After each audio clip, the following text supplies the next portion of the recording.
ఆవు పరదేవతా స్వరూపం.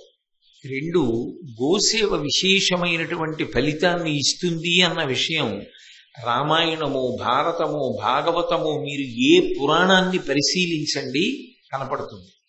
అసలు ఆవుకి సంబంధించినటువంటి విషయము లేకుండా ఏ పురాణము ఉండదు. మీరు ఏ పురాణాన్ని చూడండి, ఎక్కడో అక్కడ గోవుకి సంబంధించినటువంటి విషయం ఉంటుంది. అసలు ఇంకొక కోణంలో పరిశీలిస్తే భారతీయ వాంగ్మయంలో జరిగినటువంటి పరమాద్భుతమైనటువంటి ప్రతి ఘట్టముతోటి కూడా గోవుకి సంబంధం ఉంటుంది.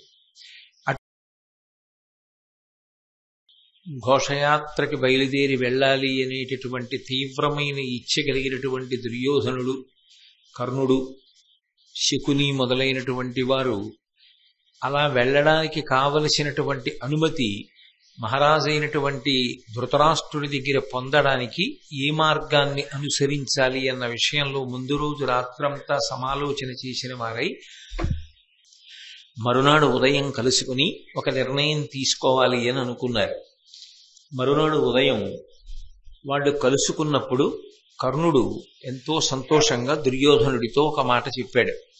నిన్న రాత్రంతా నేను మహారాజా దీని గురించి ఆలోచించాను. ఆలోచన చేస్తే నా మేధస్సుకి ఒక ఆలోచన తట్టింది.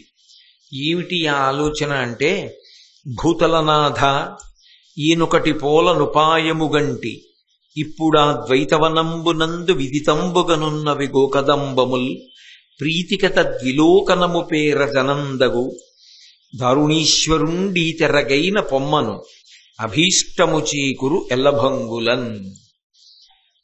నాకు బాగా ఆలోచిస్తే వచ్చినటువంటి ప్రణాళిక ఏమి అంటే, ఇప్పుడు ద్వైతవనంలో మనకి సంబంధించినటువంటి గోవుల యొక్క సమూహములు ఉన్నాయి. అన్ని ఆవులు అక్కడ ఉన్నాయి కాబట్టి మనం ధృతరాష్ట్ర మహారాజుతో ఒక్కసారి ద్వైతవనానికి వెళ్ళి అరణ్యంలో ఉన్నటువంటి ఆవుల మందలన్నింటినీ చూసి అవన్నీ జాగ్రత్తగా ఉన్నాయా, వాటిని జాగ్రత్తగా పోషిస్తున్నారా, వాటికి ఏమి ఇబ్బంది లేకుండా ఉందా అన్న విషయంలో పరిశీలనం చేసి వస్తాము అని చెప్తే ధృతరాష్ట్రుడు కాదనడు. ఎందుచేత అంటే గో సంరక్షణము, గోసేవ అభ్యున్నతికి కారణములు కనుక తప్పకుండా వెళ్ళి ఆ గోవుల యొక్క యోగక్షేమములను పరిశీలించి రండి అంటాడు. కాబట్టి మనం అలా బయలుదేరి వెళదాం అన్నాడు. ఇందులో మీరొక్క విషయాన్ని గమనించాలి. ఆవు పరదేవతా స్వరూపం. రెండు, గోసేవ విశేషమైనటువంటి ఫలితాన్ని ఇస్తుంది అన్న విషయం రామాయణము, భారతము, భాగవతము, మీరు ఏ పురాణాన్ని పరిశీలించండి కనపడుతుంది. అసలు ఆవుకి సంబంధించినటువంటి విషయము లేకుండా ఏ పురాణము ఉండదు. మీరు ఏ పురాణాన్ని చూడండి, ఎక్కడో అక్కడ గోవుకి సంబంధించినటువంటి విషయం ఉంటుంది. అసలు ఇంకొక కోణంలో పరిశీలిస్తే భారతీయ వాంగ్మయంలో జరిగినటువంటి పరమాద్భుతమైనటువంటి ప్రతి ఘట్టముతోటి కూడా గోవుకి సంబంధం ఉంటుంది. అటువంటి గోవు మనమెవ్వరం తిననటువంటి గడ్డి తిని, మనమెవ్వరం తాగనటువంటి నీరు త్రాగి, అది పసిపిల్లవాడి దగ్గర నుంచి, తల్లి లేని పిల్లవాడి దగ్గర నుంచి పరమవృద్ధుడి వరకు అందరూ తాగడానికి యోగ్యమైనటువంటి పాలిస్తుంది. బ్రహ్మచారి దగ్గర నుంచి సన్యాసి వరకు అన్ని ఆశ్రమములలో ఉన్నవాళ్లు తాగడానికి యోగ్యమైన పాలని స్రవిస్తోంది. ఇహపం పరమం రెండిటినీ కూడా గోవు తన యొక్క పాల ద్వారా మనని కటాక్షిస్తోంది. అటువంటి ఆవులను వీళ్ల యొక్క మోసపూరితమైన ఆలోచనకి అడ్డు పెట్టుకుంటున్నారు. అబద్ధం ఆడడానికి, కుట్ర చేయడానికి కూడా ఒక హద్దు ఉండాలి. వెళ్ళినటువంటి వాళ్ళు వేరొక కారణం చెప్తే పొసగదని ధృతరాష్ట్రుడి దగ్గర అనుమతి పొందాలి అంటే గోవుల్ని చూసొస్తాం, గోవుల యొక్క యోగక్షేమాల్ని పరిశీలిస్తామంటే ధృతరాష్ట్రుడు కాదని, అంత అమాయకపు ప్రాణులు, అంత పవిత్రమైనటువంటి ప్రాణి గోవుని అడ్డు పెట్టుకుని ధర్మరాజుని, పాండవుల్ని అవమానించడం కోసం బయలుదేరుతున్నారు. లోకంలో చూడండి, సాధారణంగా ఓ మాట అంటారు, ఏదైనా నెపం చెప్పవలసి వచ్చిందనుకోండి, ఒక సాకు చెప్పవలసి వచ్చిందనుకోండి, ఏదో ఒక పవిత్రమైనటువంటి విషయాన్ని చెప్పారనుకోండి, ఎవడో ఓ 4 రోజులు కార్యాలయానికి వెళ్ళలేదు. 4 రోజులు వెళ్లకుండా తర్వాత వెళ్ళి సెలవిస్తే అధికారి దెబ్బలాడతాడేమో అనిపించి ఏం చెప్తే బాగుంటుందంటావు అన్నాడు అనుకోండి. తిరుపతి వెళ్ళానని చెప్పి దేవుడి మీద ఉన్న నమ్మకంతో కాదనర్లి అంటే ఏమంటాడు? వద్దులే, అంత అబద్ధం వద్దు, తిరుపతి వెళ్ళొచ్చాను అని మాత్రం అబద్ధం ఆడి సెలవు తీసుకోండి. ఎందుకనంటే భగవంతుడికి తెలుసు కదా, ఆయన పేరు చెప్పి అబద్ధాలు ఎందుకు, అదొద్దు ఇంకేమైనా చెప్పంటాడు. అంటే కనీసం చిన్న సెలవు విషయంలోనైనా సరే పవిత్రమైన విషయాల్ని అడ్డు పెట్టుకోవడానికి అంగీకరించారు. మీ నాన్నగారికి ఒంట్లో బాగులేదని చెప్పి, మీ అమ్మగారికి ఒంట్లో బాగులేదని చెప్పి అంటే అంగీకరించారు. అసలు సెలవు పెట్టకుండా మానేయడమే తప్పు. ఇవన్నీ చెప్పడం కన్నా నేను మానేయడం పొరపాటు అయిపోయిందండి, ఇంకెప్పుడు ఇలా చేయను అనో మాట చెప్పేస్తానయ్యా అంటాడు. అది సహృదయం. కానీ అసలు తెగింపు అన్న మాటకు అర్థం ఏమిటంటే ఎంత పవిత్రమైన విషయాన్నైనా సరే తన స్వార్థం కోసం వాడుకోవడం. ఇక్కడ కర్ణుడు చెప్తున్నటువంటి ఆలోచన వెనక ప్రణాళిక నెరవేరడం కాదు, తన ఈప్సితము నెరవేరడానికి ఎంత పవిత్రమైనటువంటి విషయాన్నైనా సరే అడ్డు పెట్టగలడు. అంటే అది దిగజారుడుతనం కదా. అంత కిందకి ఎందుకు రావాలి మనిషి? ఎందుకు అంత వంచన చేసుకోవాలి? ఎందుకు అటువంటి సాకులు చెప్పమనాలి? అటువంటి సాకులు చెప్పి వెడతాము అంటే అంత పరమ పవిత్రమైన విషయంలో చెప్పిన అబద్ధాలు మనిషికి రక్షణ ఇస్తాయా? రక్షణ ఇవ్వవు, అవి ప్రమాదాలు తీసుకొస్తాయి. అందుకే మనం అలా చెప్దాం అన్నాడు దుర్యోధనుడికి. అయితే విచిత్రం ఏంటంటే వెంటనే శకుని లేచి అన్నాడు, దుర్యోధన నీ మీద ఒట్టు పెట్టి చెప్తున్నాను, నిన్న రాత్రి నాకు ఇదే ఆలోచన వచ్చింది, నీకు చెప్దాం అనుకున్నాను. ఈలోగా కర్ణుడు చెప్పాడు. కర్ణుడితో నేను పూర్తిగా ఏకీభవిస్తున్నాను కాబట్టి ఇదే సాకు మనం ధృతరాష్ట్రుడికి చెప్దాం. చెప్పి మనందరం కలిసి ద్వైతవనానికి వెడదాం. అసలు వెళ్ళేది ఎందుకు? పాండవుల్ని అవమానించడానికి. అడ్డు పెట్టుకున్నది వేటిని? గోవుల్ని. ఈ విషయంలో భిన్నాభిప్రాయం వాళ్ళ ముగ్గురులో లేదు, ఇది మీరు గమనించాలి. అంతవరకు అవసరం అంటావా? గోవుల్ని అడ్డు పెట్టుకుందామా? మంచి పద్ధతే అని అనవలసిన రాజు దుర్యోధనుడు అనలేదు, పెద్దవాడు శకుని అనలేదు. కర్ణుడు అసలు ప్రతిపాదన చేసినవాడు. అబ్బా బలి ఆలోచన చెప్పావయ్యా అన్నాడు. అంటే అమాయకపు ప్రాణిని అడ్డు పెట్టుకునైనా సరే తమ కోరిక తీర్చుకోవాలనేటటువంటి స్వార్థ బుద్ధి ఎక్కడుందో అది రాక్షసత్వమే అవుతుంది. అది అసలు సరి అయిన ఆలోచన విధానమే కాదు. దాన్ని ముగ్గురు అంగీకరించారు. ఎంత సంతోషంగా అంగీకరించారంటే ముగ్గురు కరచాలనం చేసుకున్నారు. కానీ వీళ్ళ ముగ్గురు వెళ్ళి ధృతరాష్ట్రుడిని అడిగారు అనుకోండి, ఒప్పుకోడు. మీరు ముగ్గురు వెడితే అసలు సరిగ్గా ఉండరు. అక్కడికి వెళ్ళిన తర్వాత పాండవులు మిమ్మల్ని చూస్తే తోక తొక్కిన పావుల్లాగా అయిపోతారు. నాకు అనుమానం మీరు ముగ్గురు వెడితే తిరిగి క్షేమంగా వస్తారన్న విషయంలో. అందుకని నేను పంపనంటాడు. కాబట్టి ఇప్పుడు చేసినటువంటి దుర్మార్గపు ఆలోచనకి కొనసాగింపుగా మరింత పెద్ద ప్రణాళిక చేశారు. సమంగుడు అనబడేటటువంటి ఒక వ్యక్తిని తీసుకొచ్చారు. అతను నిజంగా గో సంరక్షణ చేసే వ్యక్తి కాడు. అతనికి కొంత తర్ఫీదు ఇచ్చారు, కొంత శిక్షణ ఇచ్చారు. అతను ఎలా మాట్లాడాలో, ఎలా బట్ట కట్టుకోవాలో, ఎలా నిలబడాలో, ఏం చెయ్యాలో, ఏ యాస ఉండాలో అన్నిటినీ నేర్పారు. కొలువు తీర్చి ఉండగా ధృతరాష్ట్రుడి దగ్గరికి తీసుకెళ్లారు. పాపం ఆయన చూడలేడు కదా, అందుకని ఈయన్ని చూపించన్నారు. ద్వైతవనం నుంచి వచ్చాడు. మన గోవులు మందల మందలుగా అక్కడ ఉన్నాయి. అక్కడ ఉన్నటువంటి గోవులనన్నిటినీ కూడా ఈ వ్యక్తి సంరక్షిస్తూ ఉంటాడు. అలా సంరక్షించేటటువంటి వాళ్లలో ఈయన ఒకడు. మహారాజా, ఈయన మీకేదో చెప్పుకోవాలనుకుంటున్నాడు, అందుకు వచ్చాడన్నాడు. ధృతరాష్ట్రుడు ఎటువైపు ఉన్నాడని చెప్పబడిందో అటువైపుకి తిరిగి, ఎందువల్ల వచ్చావు, ఏ పని మీద వచ్చావు, ద్వైతవనంలో ఉన్న గోవులన్నీ క్షేమంగా ఉన్నాయా అని అడిగాడు. అడిగితే ఆయన అన్నాడు, నేను ఆ ద్వైతవనంలో గోవులను సంరక్షించేటటువంటి వాళ్లలో ఒకణ్ణి. అసలు ద్వైతవనం కన్నా కూడా గోవుల యొక్క రక్షణకు ఉపయోగపడగలిగినటువంటి వనం లోకంలో ఇంకొకటి ఉండదు. అంత క్షేమకరమైన వనంగా గోవులకు ప్రసిద్ధికెక్కింది. అంటే గోవులు అన్ని తిరుగుతుంటాయి, దాన్ని గోష్ఠము అంటారు. ఆవులు తిరిగినటువంటి ప్రదేశం తనంత తానుగా పరమ పవిత్రం. అందుకే ఒకప్పుడు గాంధీ గారు చంద్రశేఖరేంద్ర సరస్వతి మహాస్వామి వారు కలుసుకోవలసి వస్తే వాళ్ళిద్దరూ గోశాలలో కలుసుకున్నారు. గోశాల అంత పరమ పవిత్రమైన ప్రదేశం, గోవులు తిరిగిన ప్రదేశం అంత పరమ పవిత్రమైన ప్రదేశం. కాబట్టి ఒకప్పుడు గోవులకు ఇబ్బంది లేదు ద్వైతవనంలో. అంటే క్రూర మృగ సంచారము లేదు, కాబట్టి ఆవులు క్షేమంగా ఉండేవి. కానీ ఈ మధ్య కాలంలో క్రూర మృగాలు ఎక్కువైపోయాయి, గోవులకు ఇబ్బంది కలుగుతోంది. అంటే అవి గోవులను హింసిస్తాయి. కాబట్టి మహారాజా, మీరు జోక్యం చేసుకుని తగిన విధంగా ఆ గోవుల యొక్క రక్షణకు ప్రయత్నం చెయ్యవలసింది అని చెప్పాడు. నిజంగా అక్కడ గోవులకు వచ్చిన ఇబ్బంది ఏదైనా ఉంటే ధర్మరాజాదులు ఉన్నారు, వాళ్ళు ఊరుకుంటారా? గో సంరక్షణం కన్నా గొప్పదిగా వాళ్ళు ఇంకేదైనా స్వీకరిస్తారా?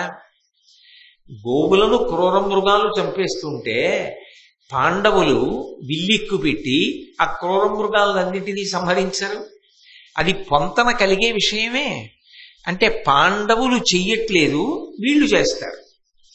కాబట్టి మీరు దుర్యోధనుణ్ణి పంపండి అనగలిగిన సాహసం ఆ గో సంరక్షకుడు చెయ్యలేడుగా. అందును అక్కడ వరకు చెప్పి ఊరుకున్నాడు. అంటే వాళ్ళు అలా శిక్షణ ఇచ్చారు. ఇప్పుడు ఈ మాట అనగానే శకుని అన్నాడు, మేమందరం కలిసి ఆ అరణ్యానికి వెడతాం, వెళ్ళి గోవులకు వచ్చినటువంటి ఇబ్బంది పోగొట్టి అవన్నీ కూడా సంతోషంగా ఉండేటట్టుగా ఏర్పాటు చేసి తిరిగి వస్తాం.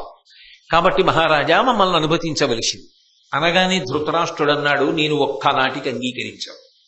ఎందుకు అంగీకరించను అంటే మొదటి కారణం, అక్కడ భీముడు ఉన్నాడు. భీముడికి దుర్యోధనుడికి ఒక్క క్షణం పడదు. దుర్యోధనుణ్ణి చూడగానే భీముడికి పాత విషయాలన్నీ జ్ఞాపకానికి వస్తాయి, ముక్కలు ముక్కలుగా నరికేస్తాడు. అర్జునుడి యొక్క విలువిద్యా పాండిత్యము అసామాన్యమైనది. ఆయన ఏ తపస్సు చెయ్యనప్పుడే సమస్తమైనటువంటి రాజ్యములను గెలిచినటువంటి వాడు. పైగా ఇప్పుడు పరమశివుణ్ణి ఉద్దేశించి గొప్ప తపస్సు చేసి పాశుపతాస్త్రాన్ని దేవతల యొక్క అనుగ్రహంగా గొప్ప గొప్ప అస్త్ర సంపదను పొంది ఉన్నాడు. అటువంటి అర్జునుడి కంట మీరు పడ్డం నాకు ఇష్టం లేదు. పైగా వెళ్ళిన తరువాత మీరు సరిగా ఉంటారన్న విషయంలో కూడా నాకు పరిపూర్ణమైన విశ్వాసం లేదు. పాండవులున్న చోటికి ససేమిరా మిమ్మల్ని నేను పంపను, మీరు వెళ్ళక్కర్లేదు. గో సంరక్షణ చెయ్యడానికి రాజ్యంలో దానికి తగిన వాళ్ళు ఉన్నారు, వాళ్ళు వెళతారు. వాళ్ళు వెళ్ళి వాళ్ళు క్రూర మృగాల్ని వేటాడి గో సంరక్షణ చేసి వస్తారు. కాబట్టి మీరు వెళ్ళడానికి వీల్లేదు అంటే శకుని మాట్లాడాడు ధృతరాష్ట్రుడితో. ఎవరేం మాట్లాడాలి, ధృతరాష్ట్రుడు ఏమంటాడు, ఎందుకు ఒప్పుకోడు, ఇవన్నీ ముందే ఆలోచన చేసి ఉన్నారుగా. కాబట్టి ధృతరాష్ట్రుడు అన్నాడు, పాలిత విక్రమోన్నతులు పాండుతనూజులు వారికి అప్రియం బేలయునర్తుమేమధిప ఏమటు చేసితిమేనియున్ ప్రతిజ్ఞాలపితుండు ధర్మజుడు సత్యము తప్పునే తమ్ములేల తచ్చీలమతిక్రమింతురు ఇది సిద్ధము నమ్ముము నెమ్మనంబునన్. ఓ ధృతరాష్ట్ర మహారాజా, నేను చెప్పినటువంటి విషయాల్ని ఒక్కసారి పరిశీలించు. పాలిత విక్రమోన్నతులు పాండుతనూజులు, క్రమశిక్షణ కలిగినటువంటి పరాక్రమము కలిగినటువంటి వాళ్ళు పాండవుల యొక్క కుమారులు. వాళ్ళు ఎప్పుడు పడితే ఎప్పుడు, ఎక్కడ పడితే అక్కడ వీడెప్పుడో మనకేదో అపకారం చేశాడని గుర్తుపెట్టుకొని వెంటనే శత్రుత్వాన్ని మనసులో పెంచుకుని అవతల వారి మీద బాణాలు వేయడమో, అవతల వారిని చంపడమో, అవతల వారిని ఇబ్బంది పెట్టడమో చేసేటటువంటి వాళ్ళు కారు. వాళ్ళు క్రమశిక్షణతో కూడి ఉంటారు. కాబట్టి వాళ్ళు ఎంత అస్త్ర సంపద కలిగిన వాళ్ళైనా వాళ్ళెవరి జోలికి రారు. వాళ్ళు రావాలి అంటే పాతపగ ఒక్కటే కారణం కాకూడదు. ఇప్పుడేదో చేస్తే వాళ్ళేమో కయ్యానికి వచ్చే అవకాశం ఉంటుందేమో. అంటే వాళ్ళకి పరమ నమ్మకం వాళ్ళ మీద కాదు, అవతల వాళ్ళ మీద. ఇంతకన్నా బలహీనత వ్యక్తిత్వంలో ఇంకొకటి ఉండదు. ముందు తన మీద తనకి నమ్మకం ఉండాలి.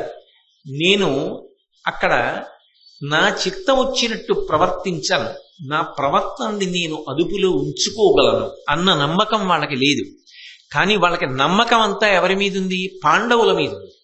పాండవుల మీద అంత నమ్మకం ఉన్నవాళ్ళు, అంత క్రమశిక్షణ కలిగిన వాళ్ళని తెలిసిన్నప్పుడు, అంత ధర్మాత్ములని తెలిసిన్నప్పుడు, వాళ్ళ రాజ్యం కొల్లగొట్టి వాళ్ళ భార్యను అవమానించి వాళ్ళని అరణ్యాలకి పంపించి ఎలా బాగుపడదామని అనుకున్నారు? అంటే పైకి యజ్ఞం చేసినా, పైకి యాగం చేసినా, పైకి వేదం విన్నా, పైకి ధర్మం గురించి మాట్లాడినా లోపల నమ్మకం లేనినాడు అది కాపాడదు. లోపల నమ్మకం ఉండి చేసినది ఏది ఉంటుందో అది మాత్రమే కాపాడదు. నమ్మకం లేకుండా చూడడం ఎలా ఉంటుంది అంటే, బయట వర్షం పడుతోంది అని చెప్పి ప్రవచన మందిరంలోకి ప్రవేశించినట్లుగా ఉంటుంది. ఆయనకి ప్రవచనంలో ఏదో ధర్మం తెలుసుకోవాలనో, భారతంలో ఏదో విషయం తెలుసుకోవాలనో నమ్మకం కాదు. ఆయన సభలోకి ఎందుకు వచ్చాడంటే, బయట పెద్ద వాన పడుతోంది, ఇక్కడ ఆచ్ఛాదం ఉంటుంది కాబట్టి ఆయన లోపలికి వచ్చారు. అది ఆయనకు రక్షణ. అంతేగాని ఆయన అదేదో విని దాని ద్వారా ఏదో తెలుసుకుందాం అనేటటువంటి ఉద్దేశ్యంతో వచ్చినవాడు కాడు. అలా అసలు ధర్మము మీద నమ్మకం లేనివాడు తనని తాను నిగ్రహించుకోలేడు. పాండవులు ఎంతటి క్రమశిక్షణ కలిగిన వాళ్ళో తెలుసు, ఎంతటి ధర్మాత్మలో తెలుసు. అయినప్పుడు అటువంటి వాళ్ళ జోలికి వెళ్ళడం ఎంత ప్రమాదకరమో, ధర్మం ఎక్కడుంటుందో అక్కడ పరమేశ్వరుడు కాపాడుతూ ఉంటాడు. కాపాడుతున్నప్పుడు ధర్మం జోలికి వెళ్ళడము అంటే పరమేశ్వరుడి జోలికి వెళ్ళడం. ఇంకా భగవంతుడి జోలికి వెళ్ళిన దాని విషయంలో వచ్చేటటువంటి వ్యతిరేక ఫలితము విషయంలో కొంతవరకు నియంత్రణ తగ్గించి ఇస్తాడేమో. భగవంతుణ్ణి నమ్ముకున్నవాడు, ధర్మాన్ని నమ్ముకున్నవాడు, ధర్మాన్ని అనుష్ఠించేటటువంటి వాడి జోలికి వెళ్ళడం పరమ ప్రమాద హేతు. మరి తెలీదా ఆ విషయం? అంటే వాళ్ళు ధర్మాత్ములని తెలుసు. అలా ఎందుకు జరుగుతుంది? ఏం జరిగినా మనని మనం రక్షించుకోగలం అంటే తెంపరితనంతో కాపాడుకోగలమనేటటువంటి లక్షణం ఉన్నదే, అది ప్రమాద హేతువు. అది ఎప్పుడు తెలుస్తుంది మనని మనం రక్షించుకోలేకపోయాము అని? చేతులు కాలిపోయిన తర్వాత తెలుస్తుంది. అప్పుడు ఆకులు పట్టుకుని ప్రయోజనం ఏమిటి? అది ముందుండాలి ఆ ఆలోచన. భారతం దేని కొరకు వచ్చింది అంటే, ఏ విషయంలో మనిషి ముందు జాగ్రత్తతో ఉండాలో నేర్పడానికి వచ్చింది. ధర్మం విషయంలో అదుపు తప్పి ప్రవర్తించేసిన తరువాత అది దాని ఫలితాన్ని అది ఇవ్వడం మొదలుపెట్టేసింది అనుకోండి, తదేవ ఫలమన్వేతి ధర్మస్య ధర్మనాశన ప్రాప్తం ధర్మఫలం తావద్భవతా మాత్ర సంశయ. ఒకనాడు చేసిన పుణ్యం ఎలా ఫలితాన్ని ఇస్తుందో అలా ధర్మాత్ముల జోలికి వెళ్ళి బాధ పెట్టింది కూడా వదిలిపెడుతుందా? అది దాని ఫలితాన్ని అది ఇస్తుంది. అప్పుడు ఆపగలిగిన వాడు ఉండడు, అప్పుడు బాధపడతావు. బాధపడిన తరువాత కాపాడగలిగిన వాడు ఎవరు ఉంటాడు? ఈ నమ్మకం ఉంటే అసలు పాండవుల జోలికే వెళ్ళకూడదు. ఆ జోలికే వెళ్ళకూడదన్న విషయం ఇప్పుడేమిటి, అప్పుడే లేదు, మొట్టమొదటి నుంచి వాళ్ళ మీద పగే. కాబట్టి ఇది చిట్ట చివర ఎప్పుడో చూపిస్తుంది. పడినవాడు తక్కువవాడు కాడు. ఏదో భీముండి నీళ్లలో తోయించేశాం, విషాన్నం పెట్టించేశాం, లక్క ఇంట్లో పెట్టి కాల్చేశామంటే అది చెప్పుకోవడానికి బాగుంటుందేమో. ఏం చేసింది పాండవుల్ని? వాళ్ళు సంతోషంగా ఉన్నారా లేదా? వాళ్ళు రక్షణ పొందాలా లేదా? బంతిని ఎంత గట్టిగా నేలకేసి కొడితే అంత ఎత్తుగా పైకి లేస్తుంది. ధర్మాన్ని పట్టుకున్నవాడంతే. ఎంత కష్టపెడదామని ప్రయత్నిస్తే అంత సమున్నతమైనటువంటి స్థానాన్ని చేరుకున్నాడు. కాబట్టి ఇది తెలిసి కూడా ఇంకా ప్రమాదం జోలికెడుతున్నారు. తెలియక వెళ్ళాడు అనుకోండి, కొంతవరకు దోషం లేదని చెప్పచ్చు. ఆయనకి దాని గురించి అవగాహన లేదండి, పొరపాటు పడ్డాడు, భగవంతుడు కూడా క్షమిస్తాడు. కానీ తెలిసి ఉండి ఎవరు వెళ్ళమన్నారు అంటే, శకుని చెప్తున్న మాటలను బట్టి పాండవులు ఎంతటి ఉన్నతులో తెలుసు. తెలిసి వాళ్ళ జోలికి వెళ్ళడం ఉందే, ఇది ప్రమాదహేతు. పాలిత విక్రమోన్నతులు పండుతనూజులు వారికి అప్రియం బెలయునొర్తుమేమధిప. ఎవరు ఈ చెప్తున్నది? శకుని. ఈ శకునే మాయాద్యూతంలో వాళ్ళ రాజ్యాన్నంతటినీ అపహరించి అరణ్యముల పాలు చేశాడు. ఆ శకుని అంటున్నాడు, వారికి అప్రియం వేల యునర్తుమేమధిప. ఓ మహారాజా, అంతటి మంచి వాళ్ళకి, అంతటి ధర్మాత్ములకు మేము అపకారం చేస్తామా? నమ్మచ్చా? ఎవడు చేశాడో వాడు చెప్తున్నాడు ఈ మాటలు. అంటే అసలు ఆ నాలుకకి నిబద్ధత ఏం లేదు, అది ఏదైనా మాట్లాడుతుంది. అంత వంచన స్వభావం కలిగినటువంటి వాళ్ళు. ఇప్పుడు ఇటువంటి వాడు ఏ మాటకి కట్టుబడతాడు? దేనికి కట్టుబడడు. తన మనసులో ఉన్నటువంటి కుట్రని అమలు చేసే ప్రయత్నం చేస్తాడు. అప్పటికి తాను గెలుస్తున్నట్లు కనపడుతోంది. దుర్యోధనుణ్ణి కూడా వంచి పాండవుల జోలికి వెళ్లి అవమానించడానికి వెడుతున్నట్టు సంతోషాన్ని పొందుతున్నారు. కానీ దాని దుష్ఫలితం అది ఇచ్చి తీరుతుంది కదూ. ఈ మాటల ఫలితం ఒత్తినే పోతుందా? దీని ఫలితం ఇది ఇస్తుంది. ఇచ్చిన నాడు అనుభవంలోకి వస్తుంది. కాబట్టి ఏమటు చేసితిమేనియున్, ఇంతకన్నా దారుణమైన మాట ఇంకోటి ఉండదు. మేము అసలు వాళ్ళ జోలికి ఎందుకు ఎడతాం మహారాజా? ఒకవేళ వెళ్ళామనుకో, మళ్ళీ ఆ మాట ఎందుకు? ఏమటు చేసితియేనియున్, ఒకవేళ మేము వాళ్ళ జోలికి వెళ్ళి ఏదో బాధ పెట్టామనుకో, అయినా వాళ్ళేం మమ్మల్ని తిరగబడి ఏం చేయరు. అంటే బలహీనుల, చేతకాని వాళ్ళ కాదు. ఎందుకు చేయరో తెలుసా ధృతరాష్ట్ర మహారాజా? ప్రతిజ్ఞాలపితుండు ధర్మజుడు సత్యము తప్పునే. అవతలవాడి ధర్మం వీడి పరాచికానికి కారణమైంది. ధర్మరాజు గారు సత్యం తప్పడం, ధర్మం తప్పడం. ధర్మరాజు గారు సభలో ఒప్పుకున్నాడు, 12 ఏళ్లు అరణ్యవాసం, 1 సంవత్సరం అజ్ఞాతవాసం చేస్తామన్నాడు. అరణ్యవాసం అజ్ఞాతవాసం చేస్తామని ఒప్పుకున్నవాడు ఈ లోపల రాజ్యం పొందడానికి ప్రయత్నించాడు. ఆయన ప్రయత్నం చెయ్యాలంటే 13 ఏళ్లు అయిపోయి 14వ సంవత్సరం రావాలి. వస్తే యుద్ధానికి వస్తాడు, అప్పటి వరకు రాడు. నీకేం అనుమానం అక్కర్లేదు ధృతరాష్ట్ర మహారాజా, మేమేం చేసినా రాడు యుద్ధానికి, మమ్మల్ని ఏం చేయడు. ఎందుకో తెలుసా? అప్పటి వరకు తాను రాజ్యమును పొందడానికి ఒప్పుకోడు. తాను ఏ మాట సభాముఖంగా అన్నాడో ఆ మాటే నిలబెట్టుకుంటాడు. ముందు సత్యమునకు కట్టుబడతాడు. అంటే శకునికి కాదు, ధృతరాష్ట్రుడికి కాదు, దుర్యోధనుడికి కాదు, కర్ణుడికి కాదు, దుశ్శాసనుడికి కాదు, వీళ్ళందరికీ పాండవుల యొక్క సత్యధర్మముల గురించి తెలుసా తెలియదా అంటే స్పష్టంగా తెలుసు. ఇన్ని తెలిసి ఉండి దేనికి ఎడుతున్నారు వాళ్ళ దగ్గరికి?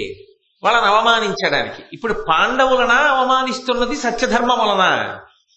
సత్యధర్మములను. మరి వాటి జోలికి వెళ్ళినప్పుడు ఎవరు జోక్యం చేసుకుంటాడు? భగవంతుడు జోక్యం చేసుకుంటాడు. భగవంతుడు జోక్యం చేసుకున్న తరువాత వీళ్ళ కాపట్యం నిలబడుతుందా రక్షించుకోవడానికి? అప్పుడు వీళ్ళ ప్రజ్ఞ చాలదు. ఎంత టక్కరితనంతో మాట్లాడుతున్నాడో చూడండి. ప్రతిజ్ఞాలపితుండు ధర్మదుడు సత్యము తప్పునే, తమ్ములేల తచ్చీలమతిక్రమింతురు. ధర్మరాజు గారు అక్కడ కూర్చుని ఉండగా, ధర్మరాజు గారే మా జోలికి రాంది భీమార్జున నకుల సహదేవులు వస్తారా? అన్నగారు వెళ్ళి యుద్ధం చేయండి అంటేనే వాళ్ళు చేస్తారు. తప్పురా అన్నాడు అనుకోండి, వాళ్ళు చేయరు. ధర్మరాజు గారు ఇప్పుడు రాజ్యం కోసం చేయడు. ఎందుకు చేయడు? 13 ఏళ్ళు పూర్తవలేదు కాబట్టి. కాబట్టి మేము వాళ్ళ జోలికి వెళ్ళాం. వెళ్ళినా వాళ్ళు రారు, ఇంక నీకెందుకు బెంగ? కాబట్టి హాయిగా మేము వెళ్ళొచ్చు. ఇది సిద్ధము, నమ్ముము నెమ్మనంబునన్. ఇది ఇంతే. ధృతరాష్ట్ర మహారాజా, ధృతరాష్ట్రుడు తక్కువడేంటి? పైకి కనపడ్డగానే అక్కడికి వెళ్ళి వాళ్ళని అవమానించద్దు అన్నదా ఆయన సిద్ధాంతం? అవమానిస్తే వాళ్ళు ఏమైనా చేస్తారన్నదా ఆయన అనుమానం? అవమానిస్తే పాండవులు బాధపడితే ధృతరాష్ట్రుడు ఏదో బాధపడిపోతాడని అనుకోక్కర్లేదు. ఆయనకి సంతోషమే. కానీ ఆయన బెంగల్లా ఏమిటంటే, అసలే అవమానంతో బుసలు కొడుతున్నారు కదా, ఇప్పుడు వీళ్ళు వెళ్ళి ఏమైనా చేస్తే చటుక్కున బాణాలు వేసి చంపేస్తారేమో అని భయం. ఎప్పుడు వెళ్ళడానికి ఒప్పుకుంటాడు? వెనక భీష్మద్రోణులు కూడా వెడితే ఒప్పుకుంటాడు. భీష్మద్రోణులు ఎందుకు ఎడతారు? అందుకని మీరు వెళ్ళడానికి వీల్లేదు అంటున్నాడు ధృతరాష్ట్రుడు. ఏ బుద్ధితో ధృతరాష్ట్రుడు అంటున్నాడో శకునికి తెలుసు. అందుకని ఆ బుద్ధికి విరుగుడు చెప్తున్నాడు. నిజంగా మేం వెళ్ళినా ధర్మరాజు కళ్ళల్లో పడ్డా ఏం చేయడం?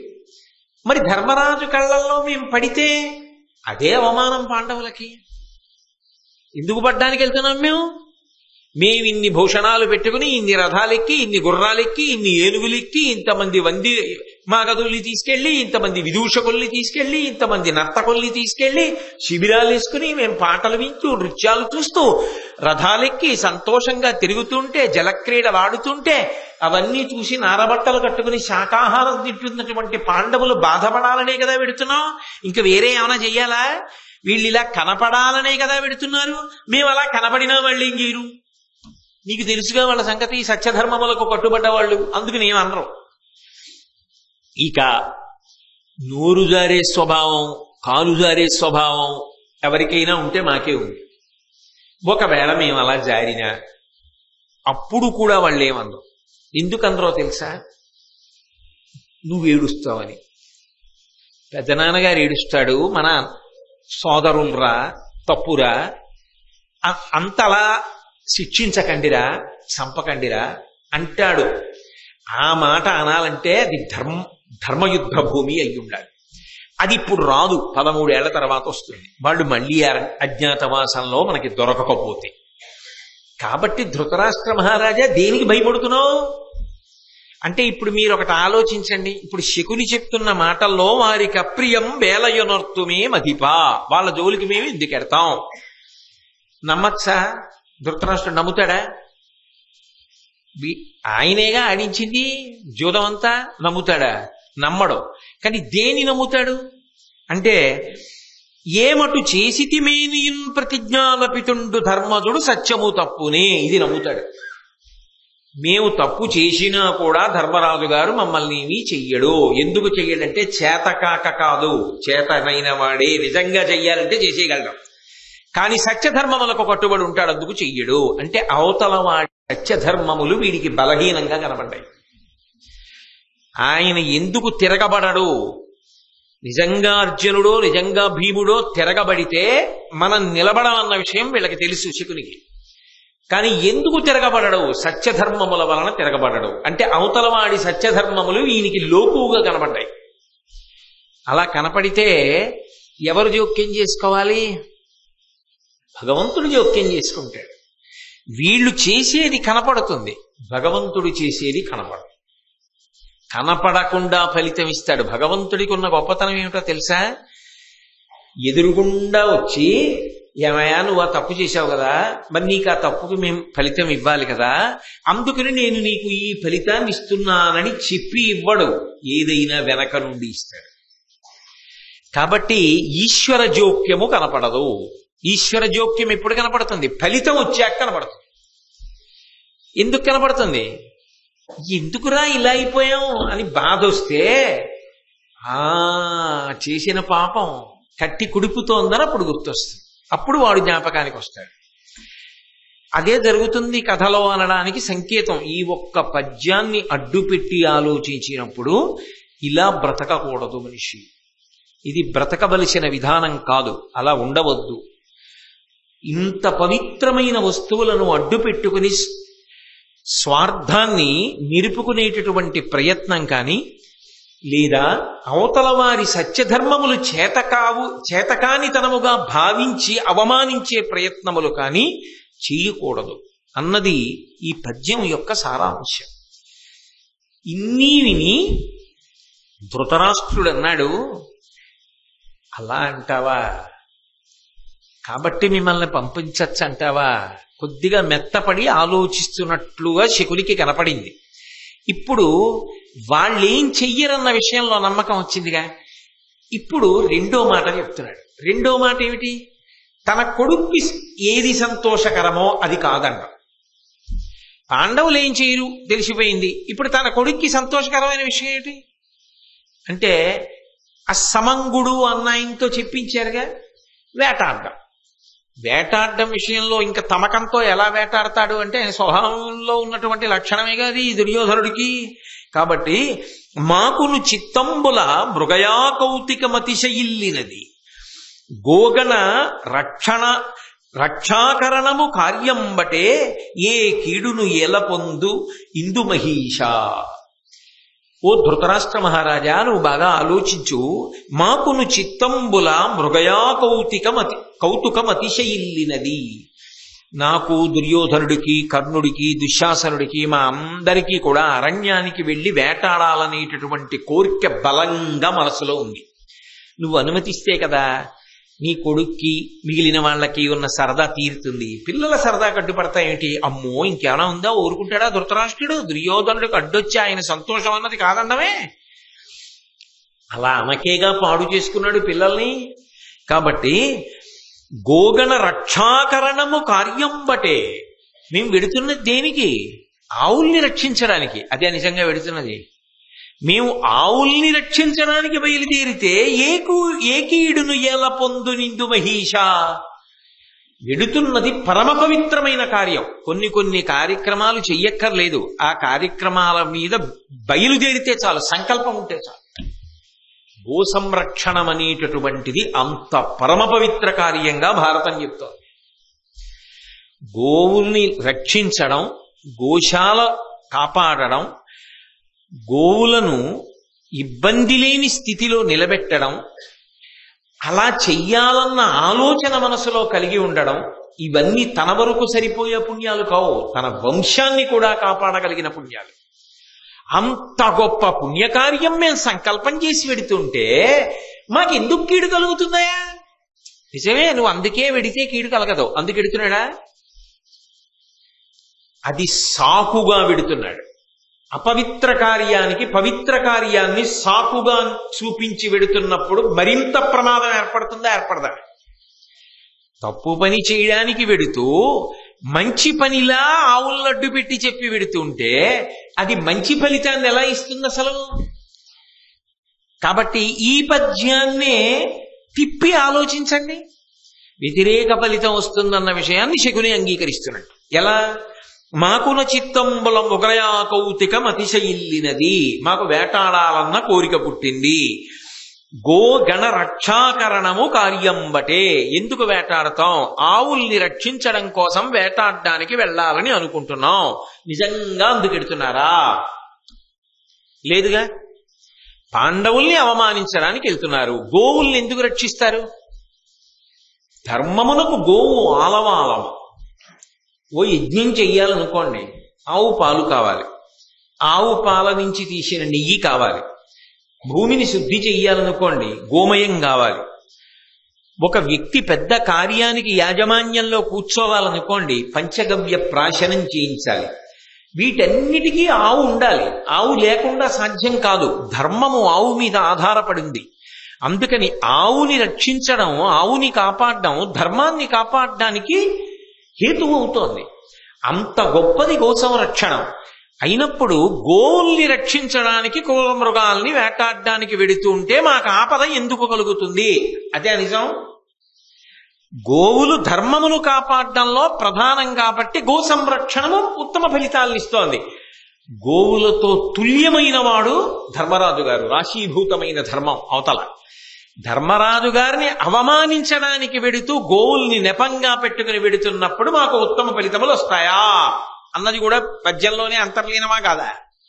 ఎలా వస్తాయి? మరి నోటి మాట చెప్పేటప్పుడు లోపల నమ్మకం లేకపోతే ఎలా?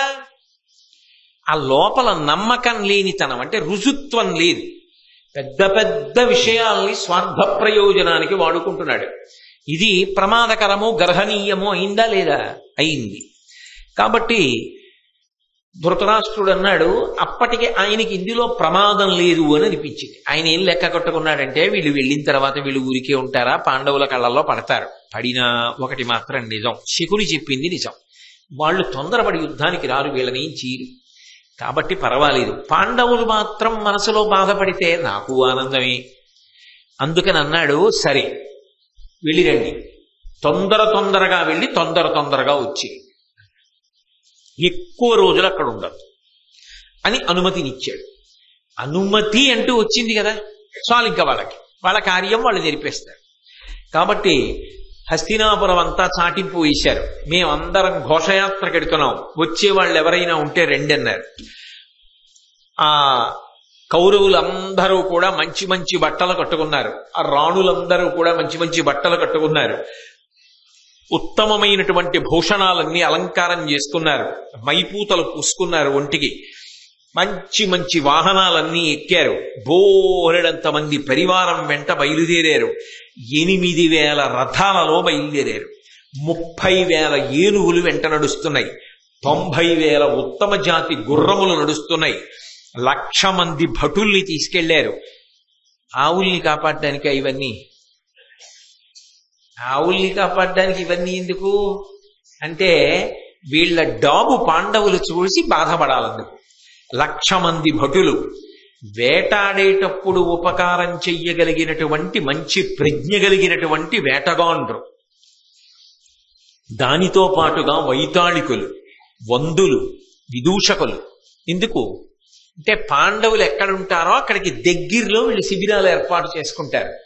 ఈ వందిమాగదులు పొగుడుతూ ఉంటారు, దుర్యోధనాలు అంతవాడివి, ఇంతవాడివి, ఇంద్రుడివి, చంద్రుడివి, ఉపేంద్రుడివి, భూమండలానికి సార్వభౌముడవు, నీలాంటి వాడు ఎక్కడున్నాడు అని. అవి ఎంత గుచ్చుకుంటాయి భీముడికి, ఎంత గుచ్చుకుంటాయి అర్జునుడికి. ఈ రాణుల యొక్క పటాటోపం చూసి ద్రౌపదీదేవి మనసు ఎంత కుందుతుంది. అది కావాలి, దానికి అనుగుణంగా ఏర్పాటు చేసుకుని ఇంతమందితో బయలుదేరారు. అందులో నటులు, విదూషకులు నవ్విస్తూ ఉంటారు. విదూషకులు నవ్విస్తుంటే ఏడుస్తున్న వాడికి ఎంత బాధగా ఉంటుంది. మనం కూడా ఇది అనుభవించవలసిన వాళ్ళం, ఇవాళ ఏ స్థితిలో ఉన్నాం అని బాధపడతాడా? బాధపడ్డా. అందుకని విదూషకుల్ని తీసుకెళ్లారు. వీళ్ళందరినీ తీసుకుని మొత్తానికి అదొక పెద్ద ఉత్సవం కింద, ఊరిరిగింపు కింద బయలుదేరి ద్వైతవనంలోకి ప్రవేశించారు. కొంత దూరం వెళ్ళారు. వెళ్ళిన తరువాత శిబిరములు వేశారు. అందులో అందరూ విడిది చేశారు. ఆ గోవులని సంరక్షించేటటువంటి వాళ్ళని పిలిచారు. ఎన్ని గోవులు! ఆ అరణ్యం అంతా రంగురంగుల గోవులు, రకరకాల మచ్చలు కలిగిన గోవులు, రకరకాల ముట్టి కలిగిన గోవులు, వీటన్నింటినీ చూశారు. వాటికి ఆపదీది ఎందుకుంటుంది? అక్కడ ఉన్నవాడెవరు? ధర్మరాజు గారు. అక్కడ ఉన్నవాళ్ళు పాండవులు. వీళ్ళున్నారు కాబట్టి నాకు లోటు లేదని ఒక్క ఆవు బతికేసింది అనుకోండి, ఆ పుణ్యం చాలు, వంశాన్ని కాపాడేస్తుంది. అక్కడ నిజానికి ఆవులంత సంతోషంగా ఉన్నది పాండవులు ఉండబట్టి. వీళ్ళ వల్ల వీళ్ళు కల్పించినది కృతకమైన మిష. వీళ్ళు ఆ కారణం అడ్డు పెట్టి కాసేపు వేట కూడా ఆడడం కోసం, సంతోషంగా గడపడం కోసం వచ్చారంతే. నిజంగా అక్కడ ఏం క్రూర మృగాలు వచ్చి ఆవుల జోలికి రావట్లేదు. అవి ఉండే చోట అవి ఉన్నాయి, ఇవి ఉండే చోట ఇవి ఉన్నాయి. ఇవి అరణ్యం మధ్యలోకి వెళ్ళవు, అరణ్యం యువతలకి రావు. ఎందుకంటే అక్కడ పాండవులు తిరుగుతున్నారు. ఎందుకు వస్తాయి? రావు. కాబట్టి వీళ్ళందరినీ తీసుకుని వెళ్ళారు. పరమ సంతోషంగా కాలం గడుపుతున్నారు. అక్కడే అద్వైతవనంలోనే ఒక సరస్సు ఉంది. ఆ సరస్సుకి సమీపంలోనే ధర్మరాజు గారు సజ్జస్కందము అనబడేటటువంటి ఒక గొప్ప యాగం చేస్తున్నాడు. ఆ యాగంలో అన్నీ కూడా శాకాహారం వాడతారు. అరణ్యంలో దొరికేటటువంటి కాయలు, పళ్ళు ఇటువంటివన్నీ చేస్తూ ఉంటారు. ఒక్కొక్కసారి మనిషికి జీవితంలో కొంత వ్యవధానం దొరుకుతుంది, కొంత ఖాళీ సమయం దొరుకుతుంది. ఖాళీ దొరికింది కదా అని అసలు ఇంకా ఏ కార్యం చేయకుండా సమయం అలా పోతుంటే తాను మడత కుర్చీలో పడుకోగలిగినటువంటి మనసున్నవాడు ఒకడు ఉంటాడు. ఎంతవరకు విశ్రాంతి అవసరమో, ఎంతవరకు వినోదం అవసరమో అంతవరకు వినోదాన్ని, విశ్రాంతిని తీసుకోవడం వల్ల శరీరము, మనసు బడలికని పోగొట్టుకుని ఉత్సాహాన్ని పొందుతాయి. ఆ విశ్రాంతి, వినోదం అందించవలసింది. ఆరోగ్యవంతమైన వినోదము మనసుకు అందాలి, ఆరోగ్యవంతమైన విశ్రాంతి మనసుకు అందాలి. అప్పుడే ఉత్సాహంగా మళ్ళీ కార్యక్రమంలో పాల్గొనగలరు. కానీ అసలు ఏదైనా తాను రోజు చెయ్యవలసిన పనులకు దూరంగా కొంతకాలం ఉండడానికి అవకాశం వచ్చింది అనుకోండి, దొరికింది కదా అని కేవలం తినడం, కేవలం పడుకోవడం, కాలక్షేపం. చూడండి, సాధారణంగా ఓ మాట అంటారు, వాట్ ఆర్ యూ డూయింగ్ అంటే, what should I do, I'm just killing the time. You need not kill the time, an opportunity comes, it is the time which kills you. మనం కాదు కాలాన్ని చంపవలసింది, ఆ సమయం ఏర్పడినప్పుడు కాలము చంపేస్తుంది ఏ జీవినైనా. కాలములో పడిపోతాయి ప్రాణులన్నీ. అంతేగాని కాలాన్ని చంపవలసిన అవసరం, చంపగలిగిన ప్రజ్ఞ ఎవరికీ ఉండదు. ఏ సమయమునందైనా కాలాన్ని సద్వినియోగం చేసుకోగలిగిన వాడెవరు ఉంటాడో వాడు ధన్యుడు. ధర్మరాజు గారు ఖాళీగా కూర్చోలే. ఆయన చెయ్యగలిగిన హోమం, చెయ్యగలిగిన యజ్ఞం అక్కడ దొరికేవి ఉంటాయో వాటితో చేస్తున్నాడు. అంటే ఈశ్వరానుగ్రహాన్ని మూట కడుతున్నాడు. ఇప్పుడు కష్టం వచ్చింది కదా అని ఊరికే అదే పనిగా తలుచుకు ఏడుస్తూ మట్టి ముద్దలా పడిపోలా బంతిలా పైకి లేవడానికి ప్రయత్నిస్తున్నాడు. అది మనిషి పొందవలసింది. కష్ట సుఖములు రాకుండా ఎవ్వరి జీవితం ఉండదు. ఎవ్వరి జీవితము పూలపాన్పు కాదు. ప్రతి వారి జీవితంలో ఉత్థాన పతనాలు ఉంటాయి. కష్టము వస్తుంది, సుఖము ఉంటుంది. కానీ ఒక కష్టం వచ్చింది అని చెప్పి నేల వాలిపోకూడదు. నీ కర్తవ్యాన్ని నువ్వు నిర్వహించుకుంటూ వెళ్ళిపోవడంలో నువ్వు అదే పూనికతో ఉండాలి. ఆ పూనిక నశించడానికి మాత్రం వీలు లేదు. అది ఉండవలసినటువంటి ప్రజ్ఞ. ఆ ప్రజ్ఞ కొరవడిపోయిందనుకోండి మనిషిలో భూమి మీద పడిపోతాడు. అందుకే ధర్మరాజు గారు ఊంచుకున్నాడు. ఆయన ధర్మము ఆయన ఊంచుకోవడానికి కారణమైంది. ఏ ఈశ్వరుడు నాకు కష్టాలిచ్చాడన్న భావనతో ఆయన కుందవచ్చో ఆ భావనే పక్కన పెట్టి ఈశ్వరానుగ్రహాన్నే మూట కడుతున్నాడు. అందుకని యాగం చేస్తున్నాడు. చేసేటప్పుడు సద్భావనతో చేస్తున్నాడు. అందులో డాంబికం కానీ, పటాటోపం కానీ, అట్టహాసం కానీ, లేకపోతే అదేదో 10 మంది చూసి తనకో పేరో ప్రఖ్యాతో రావాలనో ఆయన చెయ్యట్లేదు. అందుకే కొన్ని తేజస్సుని పెంచడానికి ధర్మానుష్ఠానము కొరకు చేసేటటువంటి పనులు 10 మంది యొక్క మెప్పు కొరకు చేసేవి కావు. నేను ఇంట్లో చేసుకునే పూజ పరమేశ్వరానుగ్రహమును పొందడానికి. అంతేకాని నేను చేస్తున్న పూజ నలుగురు ఎవరైనా చూస్తున్నారా చూడలేదా అని బెంగెట్టుకు చేయకూడదు.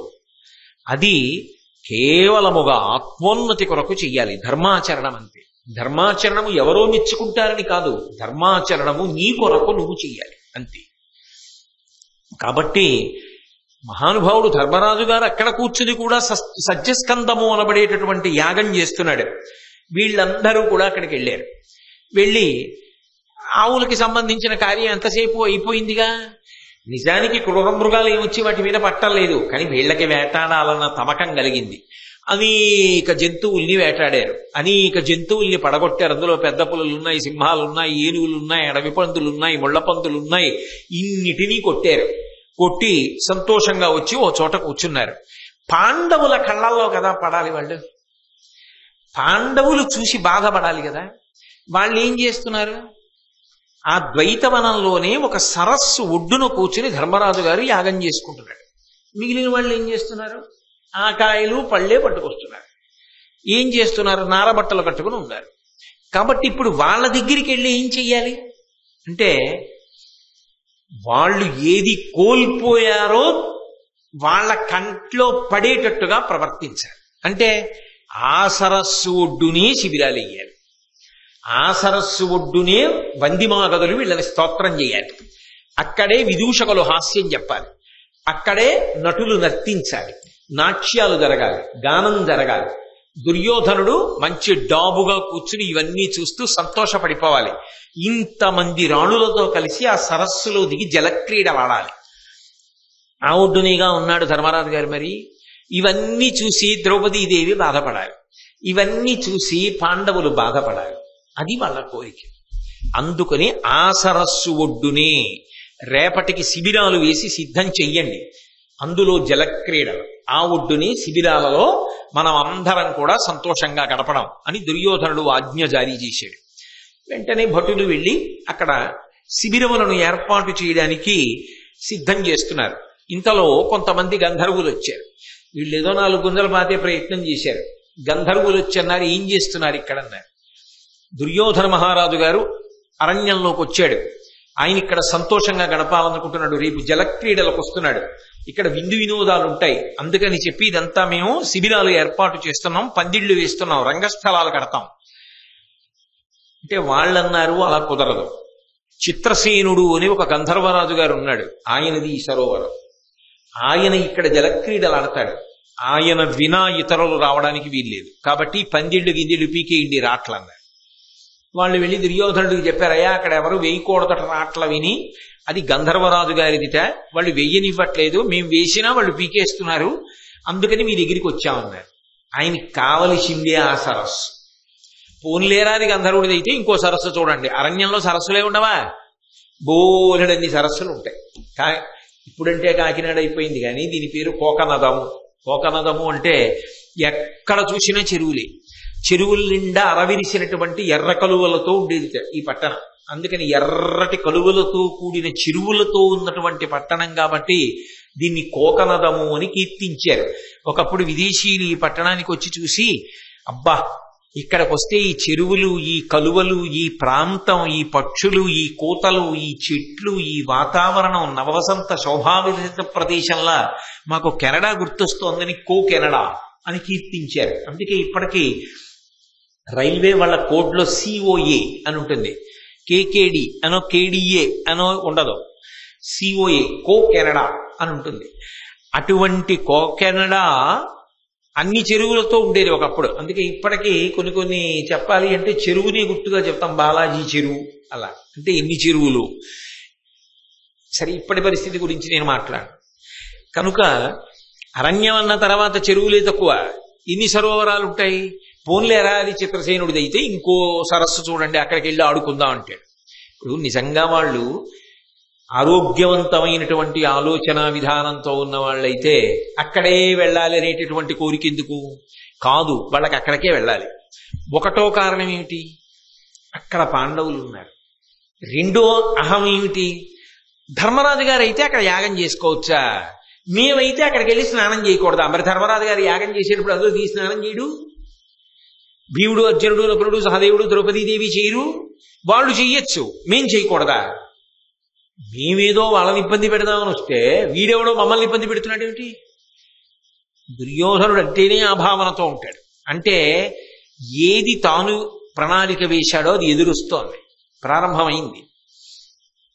వెంటనే గర్వము అహంకారము యుక్తాయుక్త విచక్షణని తొక్కేస్తాయి. కాబట్టి వెంటనే తన భటుల్ని పిలిచన్నాడు, ఎవరా గంధర్వులు అడ్డొచ్చిన వాళ్ళని మట్టు పెట్టి పందిళ్ళేయండి. వీళ్ళు వెళ్ళి వాళ్ళ మీద పడ్డారు, కలియబడ్డారు, యుద్ధం ప్రారంభమైంది. వాళ్ళు ఆకాశంలోంచి లక్షల మంది దిగిపోయారు. దిగిపోయి ఘోరమైన పోరు ప్రారంభమైంది. ఎక్కడ తట్టుకుంటారు వాళ్ళు? 1,00,000 మంది భటులతో వచ్చాడు పటాటోపంగా, వాళ్ళు లక్షలతో వచ్చారు. తట్టుకోలేక తాను యుద్ధానికి బయలుదేరాడు, కర్ణుడు యుద్ధానికి బయలుదేరాడు. దేనికోసం వచ్చాడు, ఏం చేస్తున్నాడు? ధర్మం జోలికెడితే వచ్చే పరిణామాలు అలా ఉంటాయి. ఇప్పుడు కర్ణుడు యుద్ధం మొదలుపెట్టి ఆయన చెయ్యగలిగినంత యుద్ధం ఆయన చేశాడు, చాలా మందిని పడగొట్టాడు. కానీ వాళ్ళు ఏం చేశారంటే, ఈ కర్ణుడు ఏమిటి ఇంత పటాటోపంతో యుద్ధం చేస్తున్నాడని వాళ్ళందరూ కలిసి ఒక్కసారి వచ్చి కర్ణుడి మీద పడిపోయి కర్ణుడి యొక్క సారథిని చంపేశారు, గుర్రాలన్నింటినీ చంపేశారు, విల్లు విరిచేశారు, చేతిలోది లాగేసుకుని 2 చక్రాలు ఊడబెరికేశారు, రథం యొక్క నొగలు ముక్కలు చేసేశారు. ఒకడు జెండా పీకేసి విరిచేశాడు, ఒకడు ఇరుసు విరగ్గొట్టేశాడు, ఒకడు రథాన్ని ముక్కలు చేసేశాడు. ఇంతమంది వచ్చి పడిపోయారు కర్ణుడి మీద. ఆ కర్ణుడు వీళ్లతో యుద్ధం చేయడం సాధ్యం కాదని అక్కడే వికర్ణుడు ఉంటే ఆ వికర్ణుడి రథం ఎక్కి యుద్ధరంగాన్ని విడిచిపెట్టి పారిపోయాడు. దుర్యోధనుడు మాత్రం తన తమ్ముళ్లతో కలిసి యుద్ధం చేస్తున్నాడు. చిత్రసేనుడన్న గంధర్వరాజు ఇది చూసి ఆ దుర్యోధనుడి దగ్గరికి వెళ్ళి జుత్తు పట్టుకుని రథం మించి ఈడ్చి నేల మీద బారేసి కొంత దూరం ఈడ్చుకుపోయాడు. 2 చేతులు వెనక్కి పెట్టి పెడరెక్కల కింద కట్టేయండిరా వీడి చేతులు అన్నాడు.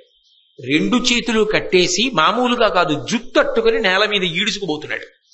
దుర్యోధనుణ్ణే ఇలా ఈడ్చుకుపోతుంటే ఇంకా మిగిలిన వాళ్ళని ఊరుకుంటారా? వాళ్ళందరినీ కట్టేశారు, రాణుల్ని కూడా కట్టేశారు. ఇంతమందిని బంధీకృతుల్ని చేసి ఆకాశంలో ఎత్తుకుపోతున్నారు. వాళ్ళ లోకానికి తీసుకెళ్లిపోయి అక్కడ కారాగారంలో పెడతారు. అందుకని అక్కడికి తీసుకుపోతుంటే ఈ మిగిలిన భటులు సరోవరం దగ్గర ధర్మరాజు గారు ఉన్నాడు, అవతల యాగం చేసుకుంటూ కదా, వీళ్ళందరూ అక్కడికి పరిగెత్తి ధర్మరాజా దుర్యోధనుడిని కట్టి పట్టుకుపోతున్నారు కాబట్టి నువ్వు జోక్యం చేసుకుని కాపాడు అని అడిగారు. వెంటనే దుర్యోధనుడు భీముడి వంక చూశాడు. వెంటనే భీముడు అన్నాడు, కాగల కార్యం గంధర్వులు తీర్చేశాడు. ఇది సామెత అయిపోయింది భారతంలో. చాలా సామెతలు భారతంలోంచి వచ్చాయి. ఆనాడు మనని అరణ్యవాసం అజ్ఞాతవాసానికి పంపించి అరణ్యంలో ఇన్ని కష్టాలు పడేటట్టు చేశాడే, వాడు అసలు ఈ దేశపు కారాగారం కాదు, ఎక్కడి దేశపు కారాగారానికో పోతున్నాడు. అవ్వలసింది అలా అవని. అన్నయ్య యుద్ధానికి వెళ్ళామంతో మనం ఎలాగో చేయలేదు, నువ్వు ఎలాగో చేయనివ్వలేదు, కనీసం వాళ్ళన్నా పట్టుకెడుతున్నారు, మనం ఊరుకుంటే చాలు. ఇప్పుడు మమ్మల్ని వెళ్ళమని మాత్రం అనకు. ఎందుకో తెలుసా, మనం చెయ్యింది వాళ్ళు చేసేసారు, ఊరుకో చాలు అంటే. ధర్మరాజు గారు అన్నాడు, ఒరే బయట వాళ్ళు ఎంతమంది అయినా మన మీదకి యుద్ధానికి రావచ్చు, కానీ మనలో మనం ఎప్పుడూ దెబ్బలాడుకుని అవతల వాళ్ళకి అవకాశం ఇవ్వకూడదు. బయట వాళ్ళు వచ్చి మన మీద పడినప్పుడు మనం 105 మంది సోదరులు. ఒరే దుర్యోధనుడు మన సోదరుడురా, ఆ సోదరుడు అంత ఇబ్బంది పడుతుంటే కాళ్ళు చేతులు కట్టి జుత్తు పట్టి ఈడ్చుకుపోతుంటే రాణులందరినీ బంధించి తీసుకెళ్లిపోతే భటులొచ్చి శరణాగతి చేస్తే రక్షించని నాడు మన యొక్క ప్రజ్ఞాపాఠ వాళ్ళకే అర్థం ఎక్కడుంది, ధర్మం అన్న మాటకు అర్థం ఎక్కడుంది ఇంకా. కాబట్టి ఇలా కూర్చోవడానికి వీల్లేదు. భీముడా, నువ్వు, అర్జునుడు, నకుల సహదేవులు వెంటనే లేచి బయలుదేరి గంధర్వులతో యుద్ధం చేసి దుర్యోధనాదుల్ని విడిపించి తీసుకురండి. అది ఆయన ధర్మం, అది వాళ్ళని ఇప్పుడు కాపాడుతుంది. వెంటనే భీమార్జునులకు మనసులో ఇష్టం ఉండనివ్వండి లేకపోనివ్వండి, కాపక్ష్యంతో వాళ్ళు యుద్ధం చేయరు. వాళ్ళు కూడా చెయ్యాలంటే ఏదో అక్కర్లేని బాణాలు చూడండి, బాణసంచా కాల్చేవాడు ఒకడు తారాతో వేస్తే వాడు అగిపుల్లే వెలిగిస్తాడు. రెండూ బాణసంచా కాల్చడమే. ఇష్టం లేదనుకోండి, తారాతో లాంటి బాణాలు వదిలేసి అగ్గిపుల్లల లాంటి బాణాలు వేసి అన్నయ్య మేము ఓడిపోయామని వచ్చి ఇచ్చు. వాళ్ళు అలా ప్రవర్తించారు. అలా ప్రవర్తించేది శకుని, అలా ప్రవర్తించేది కర్ణుడు, అలా ప్రవర్తించేది దుర్యోధనుడు తప్ప అలా ధర్మరాజు గారు ప్రవర్తించారు. ఆయన ఆజ్ఞాపించిన తరువాత భీమార్జును నకుల సహదేవులు ప్రవర్తించారు. అది ఏది చెయ్యి, సమ్మతి కాని అసమ్మతి కాని త్రికరణ శుద్ధిగా ఉండాలి. సమ్మతితో ఉన్నట్లు నటిస్తూ అసమ్మతితో ఉండద్దు, అసమ్మతి ఉన్నట్లు నటిస్తూ సమ్మతితో ఉండద్దు. ఏదైనా అభిప్రాయము స్పష్టముగా ఉండాలి, నువ్వు చేసేది స్పష్టంగా ఉండాలి తప్ప రెండిటి యందు కాపక్ష్యముతో రుజుత్వం లేకుండా మాత్రం ఉండకూడదు. వెడతామన్నారు, అలాగే వెళ్ళారు. వెళ్ళి గంధర్వులతో యుద్ధం ప్రారంభం చేశారు. భయంకరమైనటువంటి యుద్ధం ప్రారంభమైంది.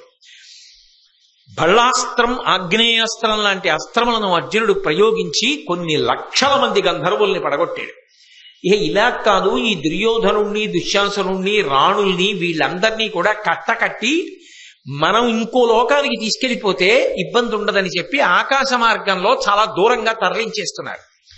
అర్జునుడు చూశాడు, వీళ్ళు ఎక్కడ తీసుకెళ్లిపోతారో గంధర్వలోకానికన్న ఉద్దేశ్యంతో తన బాణముల చేత ఆ గంధర్వులు దుర్యోధనాదుల్ని తీసుకెళ్లడానికి వీలు లేని బాణ పంజరాన్ని నిర్మించాడు.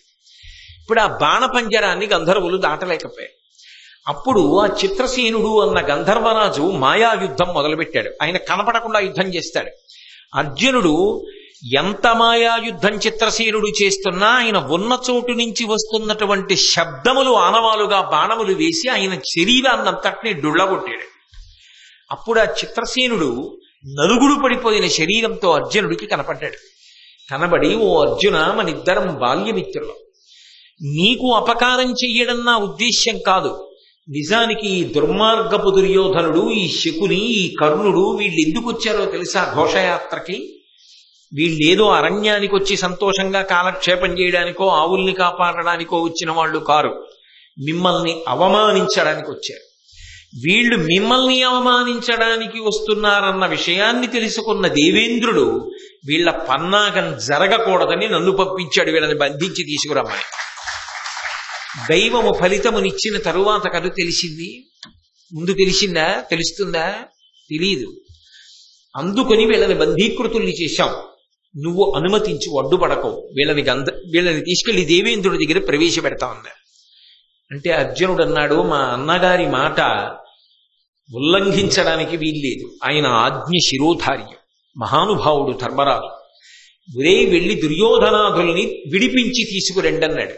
నువ్వు దుర్యోధనాదుల్ని తీసుకుని మా అన్నయ్య దగ్గరికి రా, మా అన్నగారు ఏం చెప్తే చేద్దాం. సరే, వెంటనే తీసుకుని ధర్మరాజు గారి దగ్గరికి వచ్చారు. ధర్మరాజు గారు చిత్రసేనుడికి నచ్చ చెప్పి పంపించేశాడు. దుర్యోధనుడికి కట్లు విప్పేయమని భీమసేనుడితో చెప్పి కట్లు విప్పించి మెత్తటి పులి చాలా గొప్పగా మాట్లాడతాడు.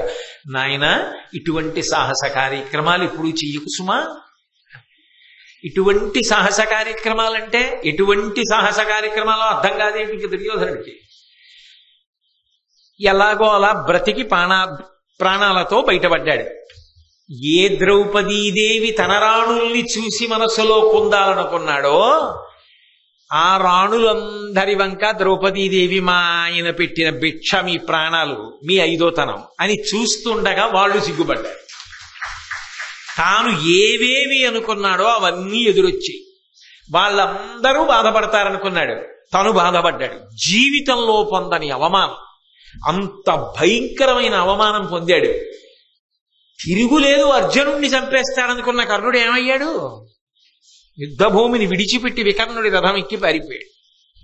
నిజానికి విజయమో వీరస్వర్గమో వదిలిపెట్టి వెళ్ళిపోవడం సమర్థనీయం కాదు. ఏ కారణం చేత కూడా ప్రాణమే పోయినా యుద్ధం చేయవలసింది యథార్థానికి. కానీ మరి విడిచిపెట్టి వెళ్ళిపోయాడా లేదా? అయినప్పుడు ఇంత జరిగిపోయిన తర్వాత ఏడుస్తూ దిగులు పెట్టుకున్నటువంటి మనస్సుతో శిబిరానికి తిరిగి వచ్చాడు. ఏమీ చెయ్యలేక, ఎవరితో మాట్లాడకుండా, ఎంత పటాటోపంతో, ఎంత అల్లరి చేద్దామని వచ్చాడు, ఎంత పెద్దగా అక్కడ తన యొక్క వైభవాన్ని ప్రకటించాలని వచ్చాడు. అలాంటి వాడు రేపు శిబిరం ఎత్తి హస్తినాపురానికి వెళ్ళిపోవాలి. ఇంకా వెళ్ళిన తర్వాత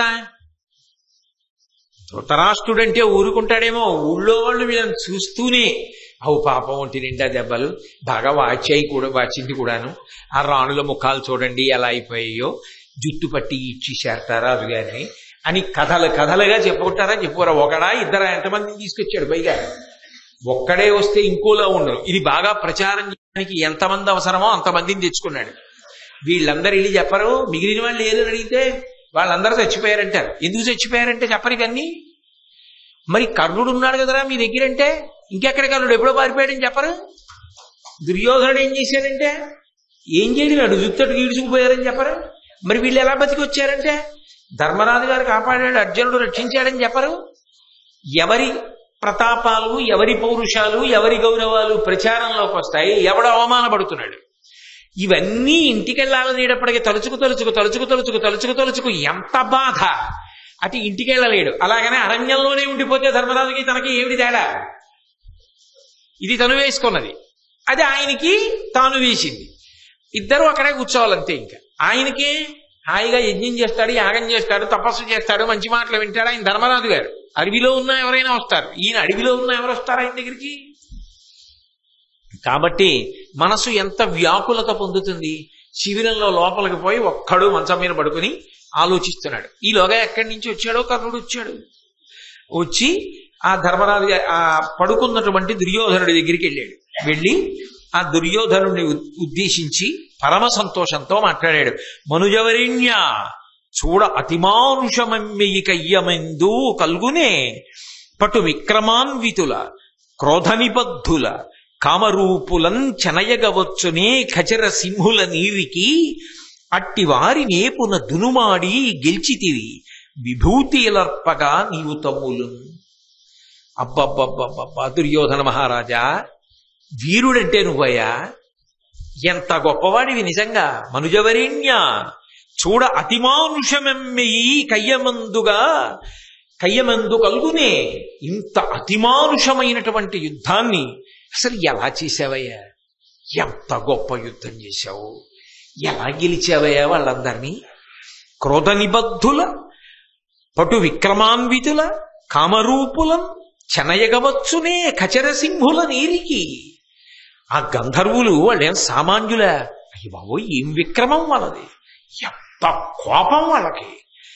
పైగా కామరూపులు, రూపు మార్చేసుకుంటున్నారు, కనపడరు. అలాంటి వాళ్ళని తమ్ముళ్లతో కలిపి ఓడించేశావు. ఎంత గొప్పవాడివయా నువ్వు. అట్టి వారి నేపున దునుమాడి గెలిచితివి విభూతి అలర్పగా నీవు తమ్ముళ్ళు. దుర్యోధన, నువ్వు తమ్ముళ్ళు కలిసి ఎలా గెలిచారయ్యా?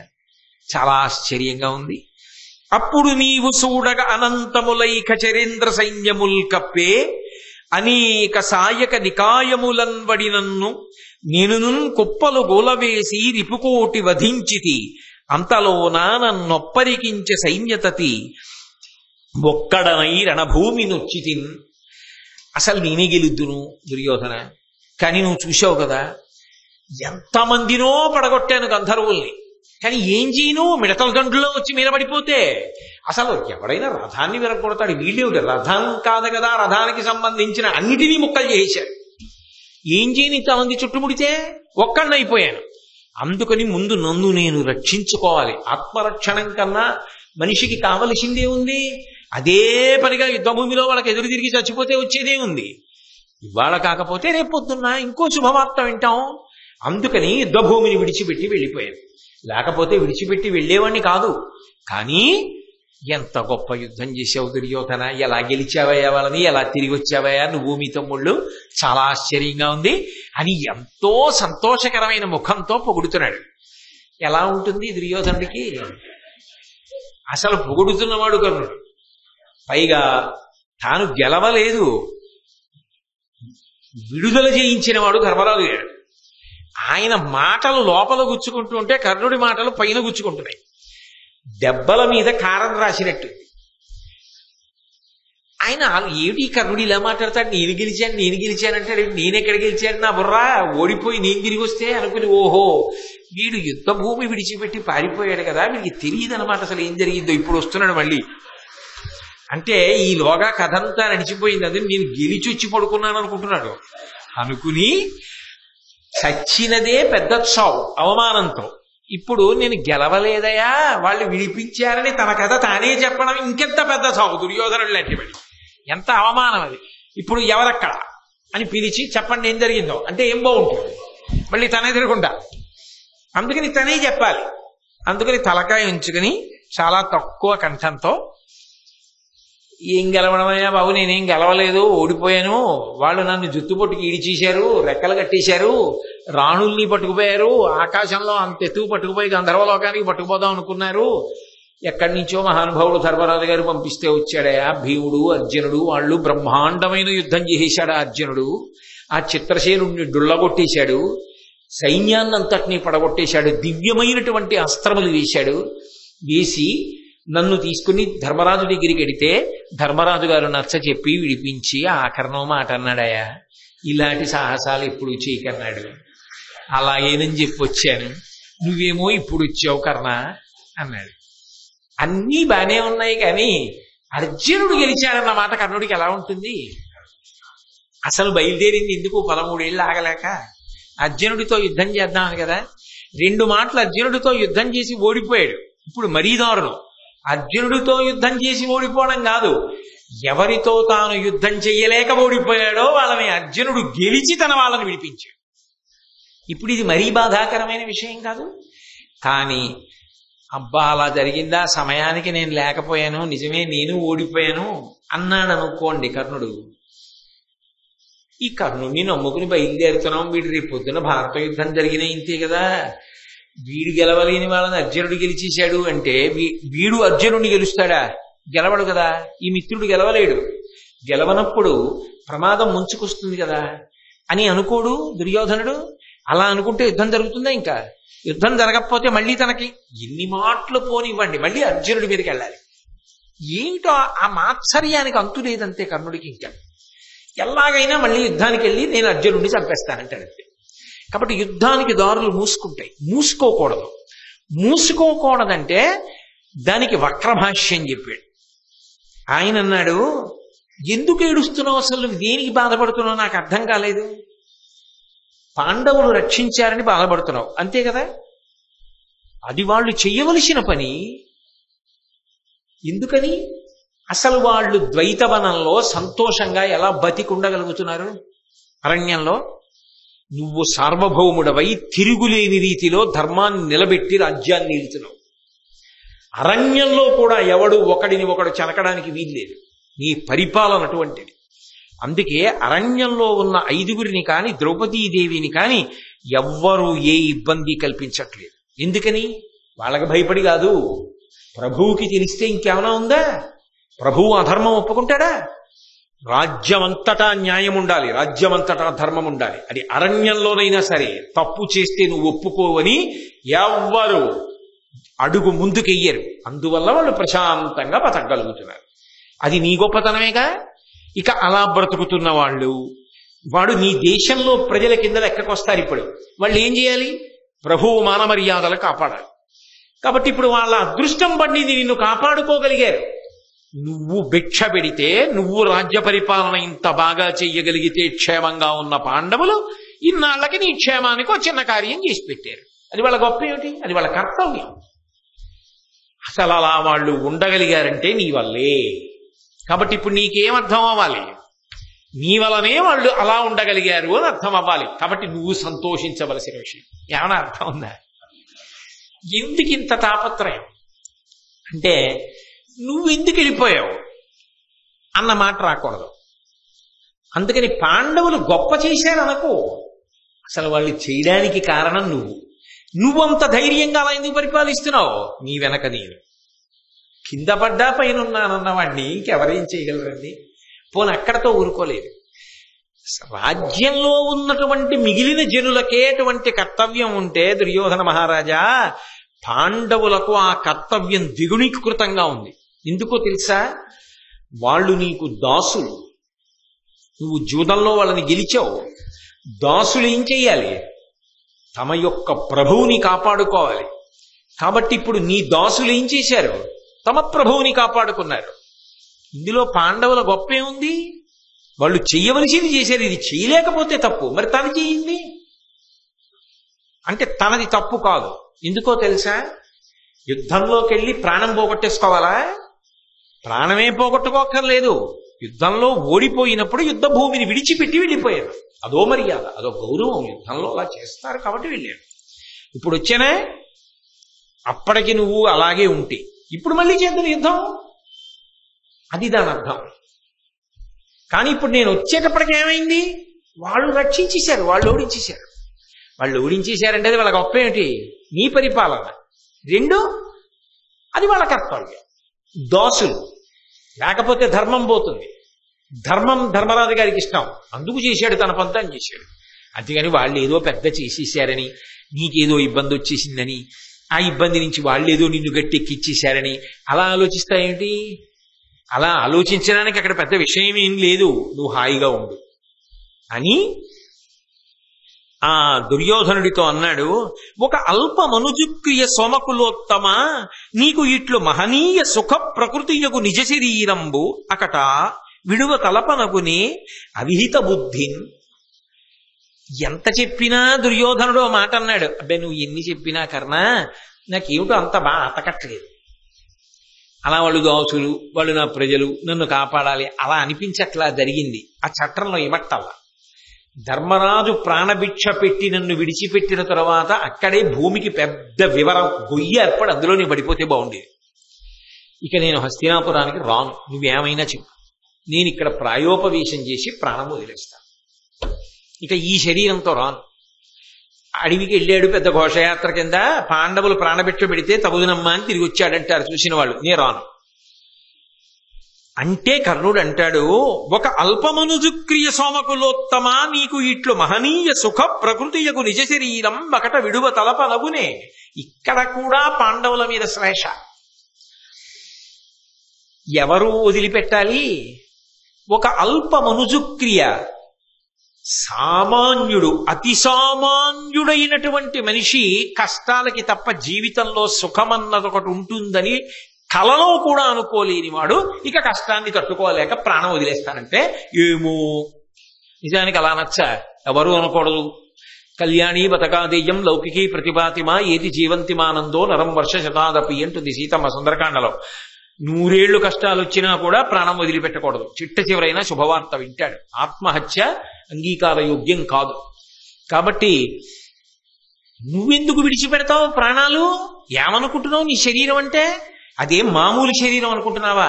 నీ శరీరం దేనికి పుట్టిందో తెలుసా? నీ శరీరం పుట్టింది అసలు నీకు ఇట్లు మహనీయ సుఖ ప్రకృతియకు నిజ శరీరంబు, అపారమైన సుఖాలు భోగాలు పొందడానికి వచ్చింది ఆ శరీరం. అందుకే నువ్వు అలా పుట్టావు. అంటే దాని అర్థం ఏంటి? వాళ్ళు తగిలించుకుందామన్నా భోగాలు సుఖాలు రాజ్యాలు గెలిచినా రాజసూయం చేసినా కష్టాల కోసం పుట్టిన శరీరాలవి, అందుకే అడిగికి పోయాయి. నీ శరీరం అలా కష్టాలు పడేది కాదు, అందుకే కారాగారానికి తీసుకెడదామని వాడనుకున్నాను, మళ్ళీ తిరిగి ఇలా వచ్చేసి. చూసావా? అంటే దైవం ఏం చెప్తోంది? సర్వదా సుఖపడడానికి వచ్చిన వాడివి నువ్వు బాధపడ్డాన్ని నేను అంగీకరించానని దైవము నిన్ను రక్షించినట్టయిందా కాదా? అయ్య బాబోయ్, ఇంతకన్నా వితండవాదన ఉంటుందండి లోకంలో. అవతలవాడికి ఏదైనా కొంచెం ఊరట కల్పించవచ్చేమో కానీ అప్పుడు కూడా పాండవులు కూడా అన్వయం అయ్యేటట్టుగా శ్లేష పెట్టి మాట్లాడడమే. కాబట్టి భోగం కోసం సుఖం కోసం వచ్చిన శరీరం దాన్ని వదిలిపెట్టేస్తానంటావేమిటి? అకట విడువ తలపదగునే అవిహిత బుద్ధిన్. విహితం ఏదో ఏది చెయ్యాలో తెలుసుకోకుండా చిన్న కష్టం వచ్చేటప్పటికి తట్టుకోలేని క్రమశిక్షణ లేని బుద్ధితో ఇలాంటి ఆలోచనలు చేస్తావేమిటి? శోకమగ్నుండవగు నిన్ను చూచి బెగడి అధిపా నీ తమ్ములను నేను అధిక దుఃఖ వహ్ని పల్పడమయ్యా మా వలన కరుణ కలిగి తీర్పవే ఇందర కౌరవేంద్ర. నువ్వు ఇలా శోకంతో అలమటించిపోతుంటే, ఇలా బాధపడిపోతుంటే, ఇలా సిగ్గుతో కుంచుకుపోయి లోపల గదిలోకి వెళ్ళిపోయి అలా మంచం మీద పడుకుని హస్తినాపురానికి వస్తానన్నావు, ఇక్కడ ఉంటానన్నావు, ఎవరితో మాట్లాడవు, ముఖమంతా ఎర్రగా అయిపోయి చీ చీ అంటూ నిద్రపోకుండా అడు తిరిగి ఇటు తిరిగి బాధపడిపోతుంటే నేను సంతోషంగా ఉంటానా? నీ తమ్ముళ్ళు సంతోషంగా ఉంటారా? ఎవరు సంతోషంగా ఉంటారు చెప్పు? కాబట్టి మనసు మళ్లించుకో, రా హస్తినాపురానికి. బోలెడన్ని సుఖాలు ఎదురున్నాయి నీకు. హస్తినాపురానికి వెడితే మళ్ళీ ఈ శరీరంతో ఎన్ని భోగాలు పొందొచ్చు. అసలు ఆ శరీరం ఉండడానికి కారణం ఎవరయ్యాడు? ఇప్పుడు ఆ భోగాలన్నీ ఎవరి భిక్ష? ధర్మరాజు గారి భిక్ష. అది గుర్తొస్తోంది దుర్యోధనుడికి. ఈయన హస్తినాపురానికి రమ్మంటాడు. అందుకని కర్ణుడు ఎన్ని చెప్పినా వెళ్ళడానికి దుర్యోధనుడు ఇష్టపడ్డ. ప్రదోషవేళయింది. స్నానం చేసి తాను నిర్వర్తించవలసినటువంటి విహిత కర్మలను పూర్తి చేసుకుని ప్రాయోపవేశానికి కూర్చున్నాడు. సమాధివిష్టుడై గర్భాసనం వేసుకుని కూర్చునున్నాడు. మాట మంతి లేదు. అలా కూర్చునుండగా ఇక చూశారు, ఈయన ధ్యానంలో ఉన్నాడు, మనం ఇప్పుడు ధ్యానభంగం చేయకూడదని అందరూ పక్కకెళ్ళి దుర్యోధనుడికి మళ్ళీ ఎలా ఉత్సాహం కల్పించాలి, ఎలా ఇంటికి తీసుకెళ్ళాలి, మళ్ళీ ఎలా కుట్రలు చెయ్యాలి, మళ్ళీ ఎలా పాండవుల్ని బాధ పెట్టాలి. పాండవులు బాధపడితే తప్ప ఈయన సంతోషపడ్డావు, ఏం చెయ్యాలి అని బయట నిలబడి అందరూ మాట్లాడుకుంటున్నారు. ఈలోగా అక్కడ కనపడని వాళ్ళు ఒకళ్ళు బాధపడ్డారు. ఎవరు వాళ్ళంటే రాక్షసులు. వాళ్ళు పాతాళ లోకంలో ఉంటారు. వాళ్ళందరూ అత్యవసర సమావేశం ఒకటి నిర్వహించారు. ఒరే, దుర్యోధనుడు ప్రాయోపవేశం చేశాడు, అవమాన భారంతో ఉన్నాడు, హస్తినాపురానికి వెళ్లే ఉద్దేశ్యంతో లేడు. కాబట్టి శరీరం వదిలిపెట్టేస్తాడో ఏమో. శరీరం వదిలిపెట్టేస్తే ప్రమాదం ఏర్పడుతుంది. ఇప్పుడు ఎలా దుర్యోధనుణ్ణి తీసుకొచ్చి మాట్లాడడం కుదరదు, మనం వెళ్ళి మాట్లాడడం కుదరదు. కాబట్టి ఒక ప్రయోగం చెయ్యాలి అని శుక్రాచార్యుల వారిని పిలిచారు. పిలిచి ఒక అభిచార హోమం చేయించారు. ఆ అభిచార హోమ కుండంలోంచి ఒక కృత్య ఆవిర్భవించింది. ఆ కృత్య ఏ శాసనం మీద నన్ను సృజించారని అడిగింది. నువ్వు ఎవ్వరికీ కనపడకుండా ద్వైతవనంలో శిబిరంలో సమాధి స్థితిలో కూర్చుని ఉన్నటువంటి దుర్యోధనుణ్ణి కౌగిలించుకుని ఎలా ఉన్నవాణ్ణి అలా ఎత్తుకొచ్చేసి పాతాళలోకంలో ప్రవేశపెట్టు.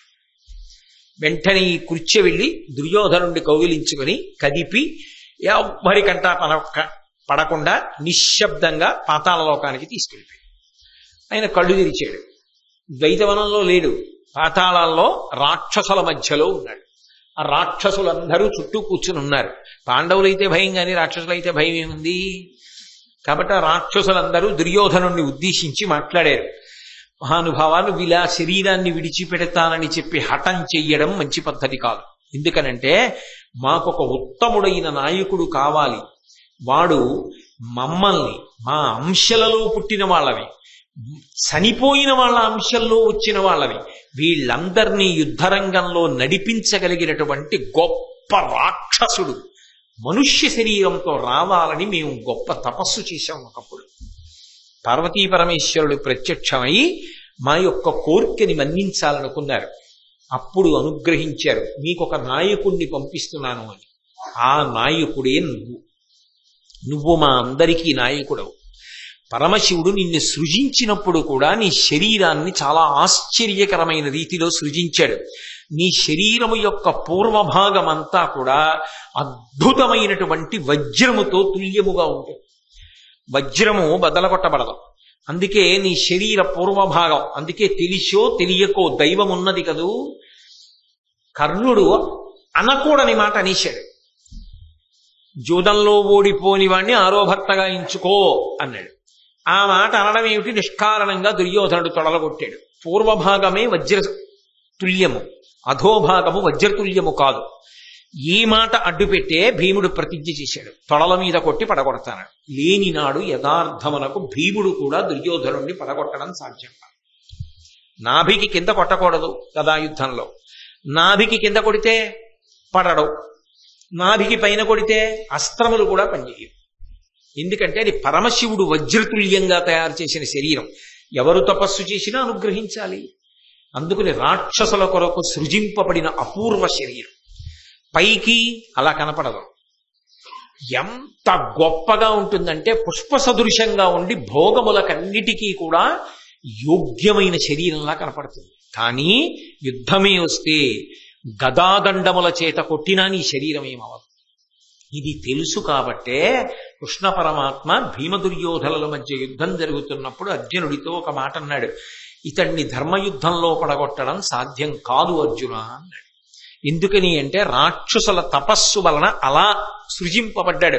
బలరాముడు తొందరపడితే అందుకే అన్నాడు, ఇది ప్రతిజ్ఞాపాలనము. భీముడు ప్రతిజ్ఞ చేశాడు తొడల మీద కొట్టవచ్చు గదాదండంతో. లేనినాడు దుర్యోధనుడు పరడసలు.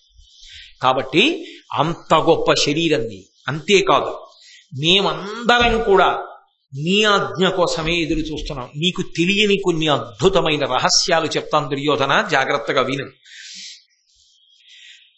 ఇత పూర్వం చనిపోయినటువంటి రాక్షసులు కూడా వాళ్ళ వాళ్ళ అంశలను ప్రవేశపెట్టడానికి సిద్ధంగా ఉన్నారు.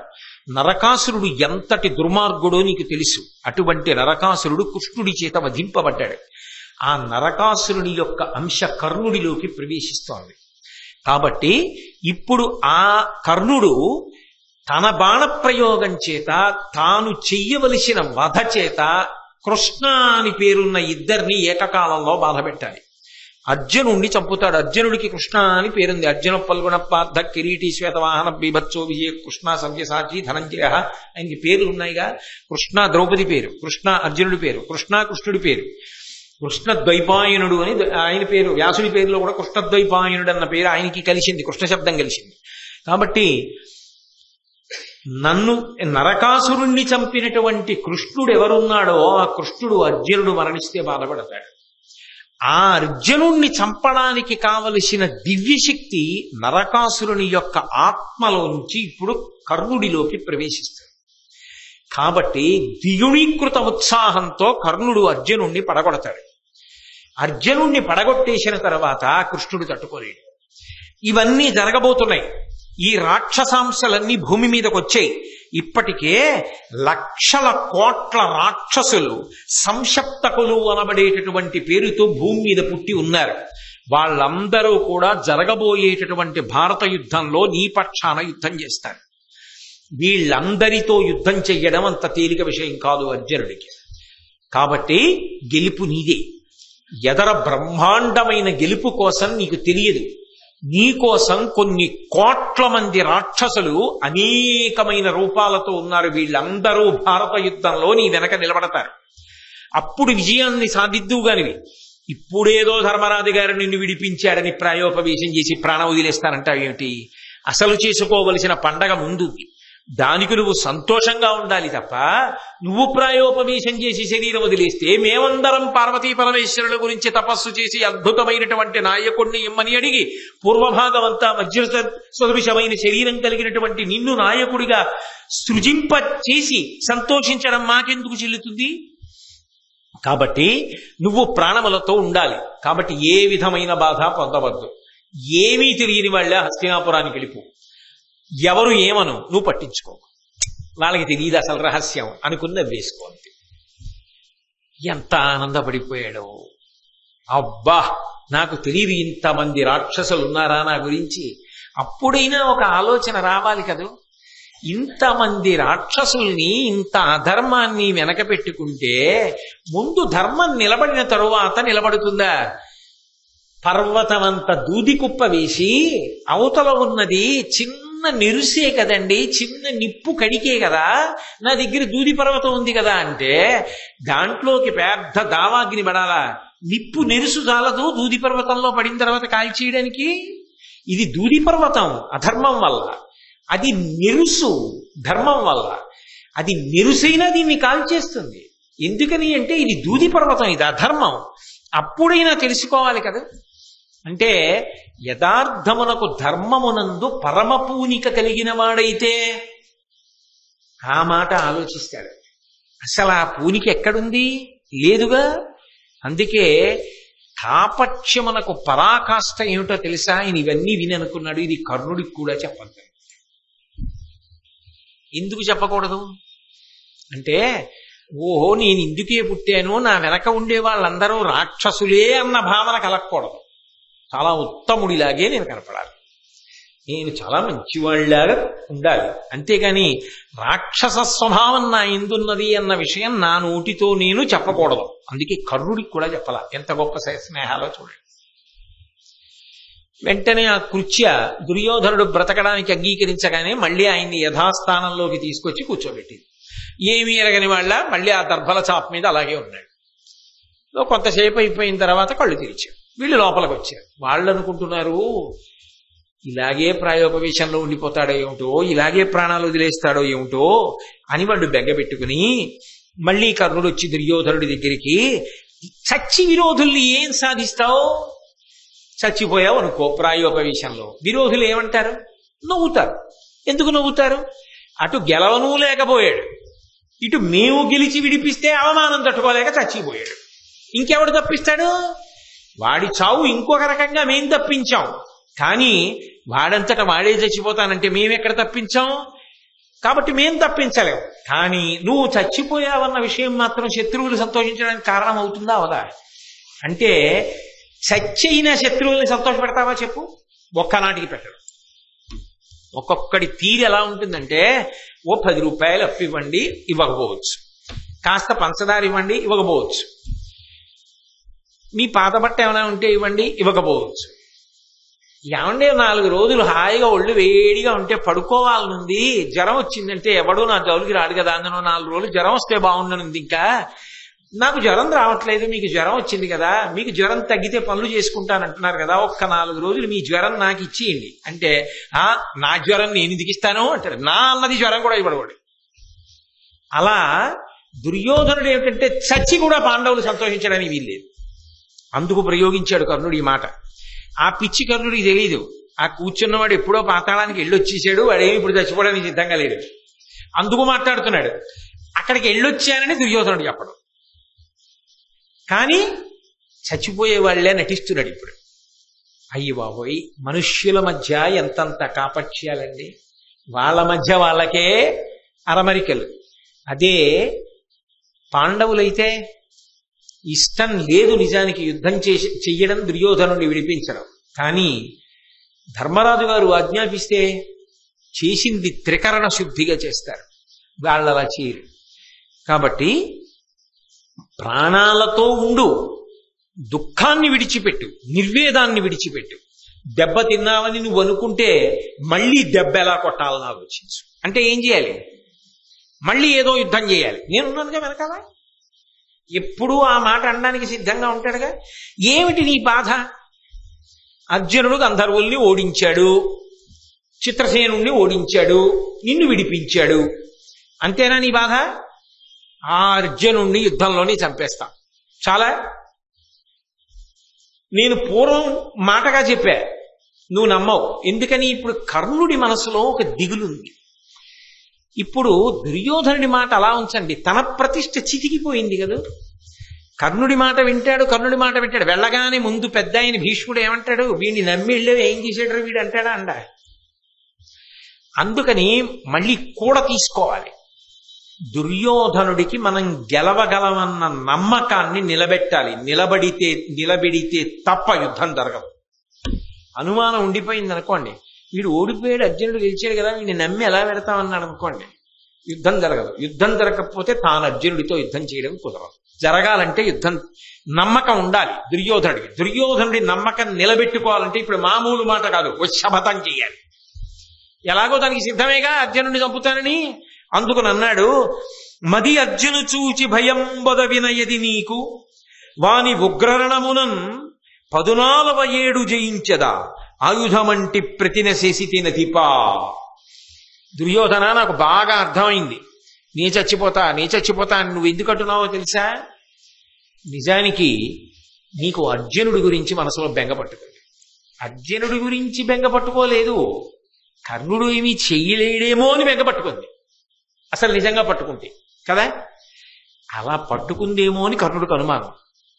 అందుకని నేనేం చేయలేనని బెంగ పెట్టుకుంటున్నావా అంటలేదు. అర్జునుడు ఏమైనా చేసేస్తాడని బెంగ పెట్టుకుంటున్నావా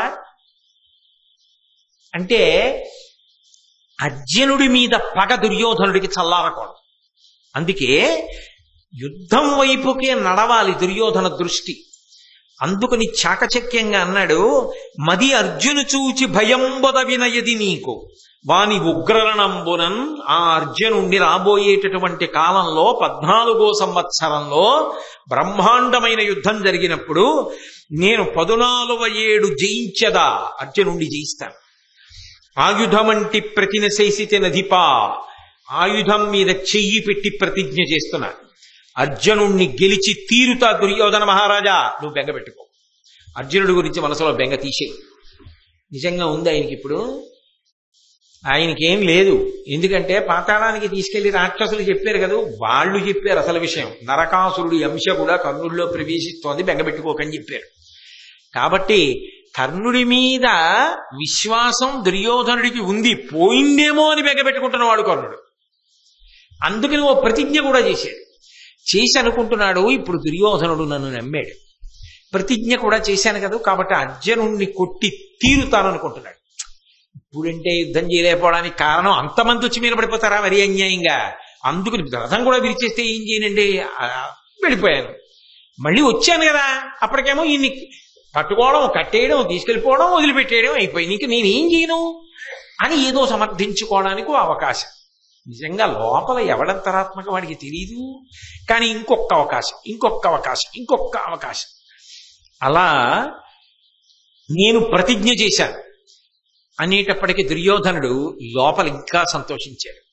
ఆహా, పాతాళానికి తీసుకెళ్లి రాక్షసులు చెప్పారు, నేను అది కర్ణుడికి చెప్పలేదు, కానీ కర్ణుడి శపథం కూడా చేశాడు, కాబట్టి పాండవుల్ని చంపేస్తాం. ఆయన విర్రి అయింది, ఈయన విర్రి అయింది. కాబట్టి ఇప్పుడు అందరూ సంతోషంగానే ఉన్నారు. కాబట్టి ఇప్పుడు రాక్షసులు చెప్పారుగా, హాయిగా వెళ్ళిపో హస్తినాపురానికి. ఏమంటారు అందరూ? వీళ్ళు అక్కడ ఓడిపోయి ఇచ్చాడంటారు. వాళ్ళకేం తెలుసు, ఎదరు నువ్వు గెలవబోతున్నావు, నీకోసం ఇంతమంది రాక్షసులు పుట్టారని. కాబట్టి వాళ్ళకేం చెప్పకు, ఓ నవ్వు నవ్వేయంతే, ఊరుకో. నీకు తెలుసుగా ఎదర గెలిపి నీదేనని, వాళ్ళందరూ వెళ్ళిపోతారని. కాబట్టి ఆయన సంతోషంగా ఉన్నాడు. కర్ణుడు, దుర్యోధనుడు, సరేలేవా నీ మాట ఎందుకు కాదంటాను, నువ్వు నా ప్రాణమిత్రుడివి, ఇంత చెప్తున్నావు కదా, హస్తినాపురానికి వచ్చేస్తానన్నాడు కర్ణుడిని ఇంకా దగ్గరికి తీసుకోవడానికి.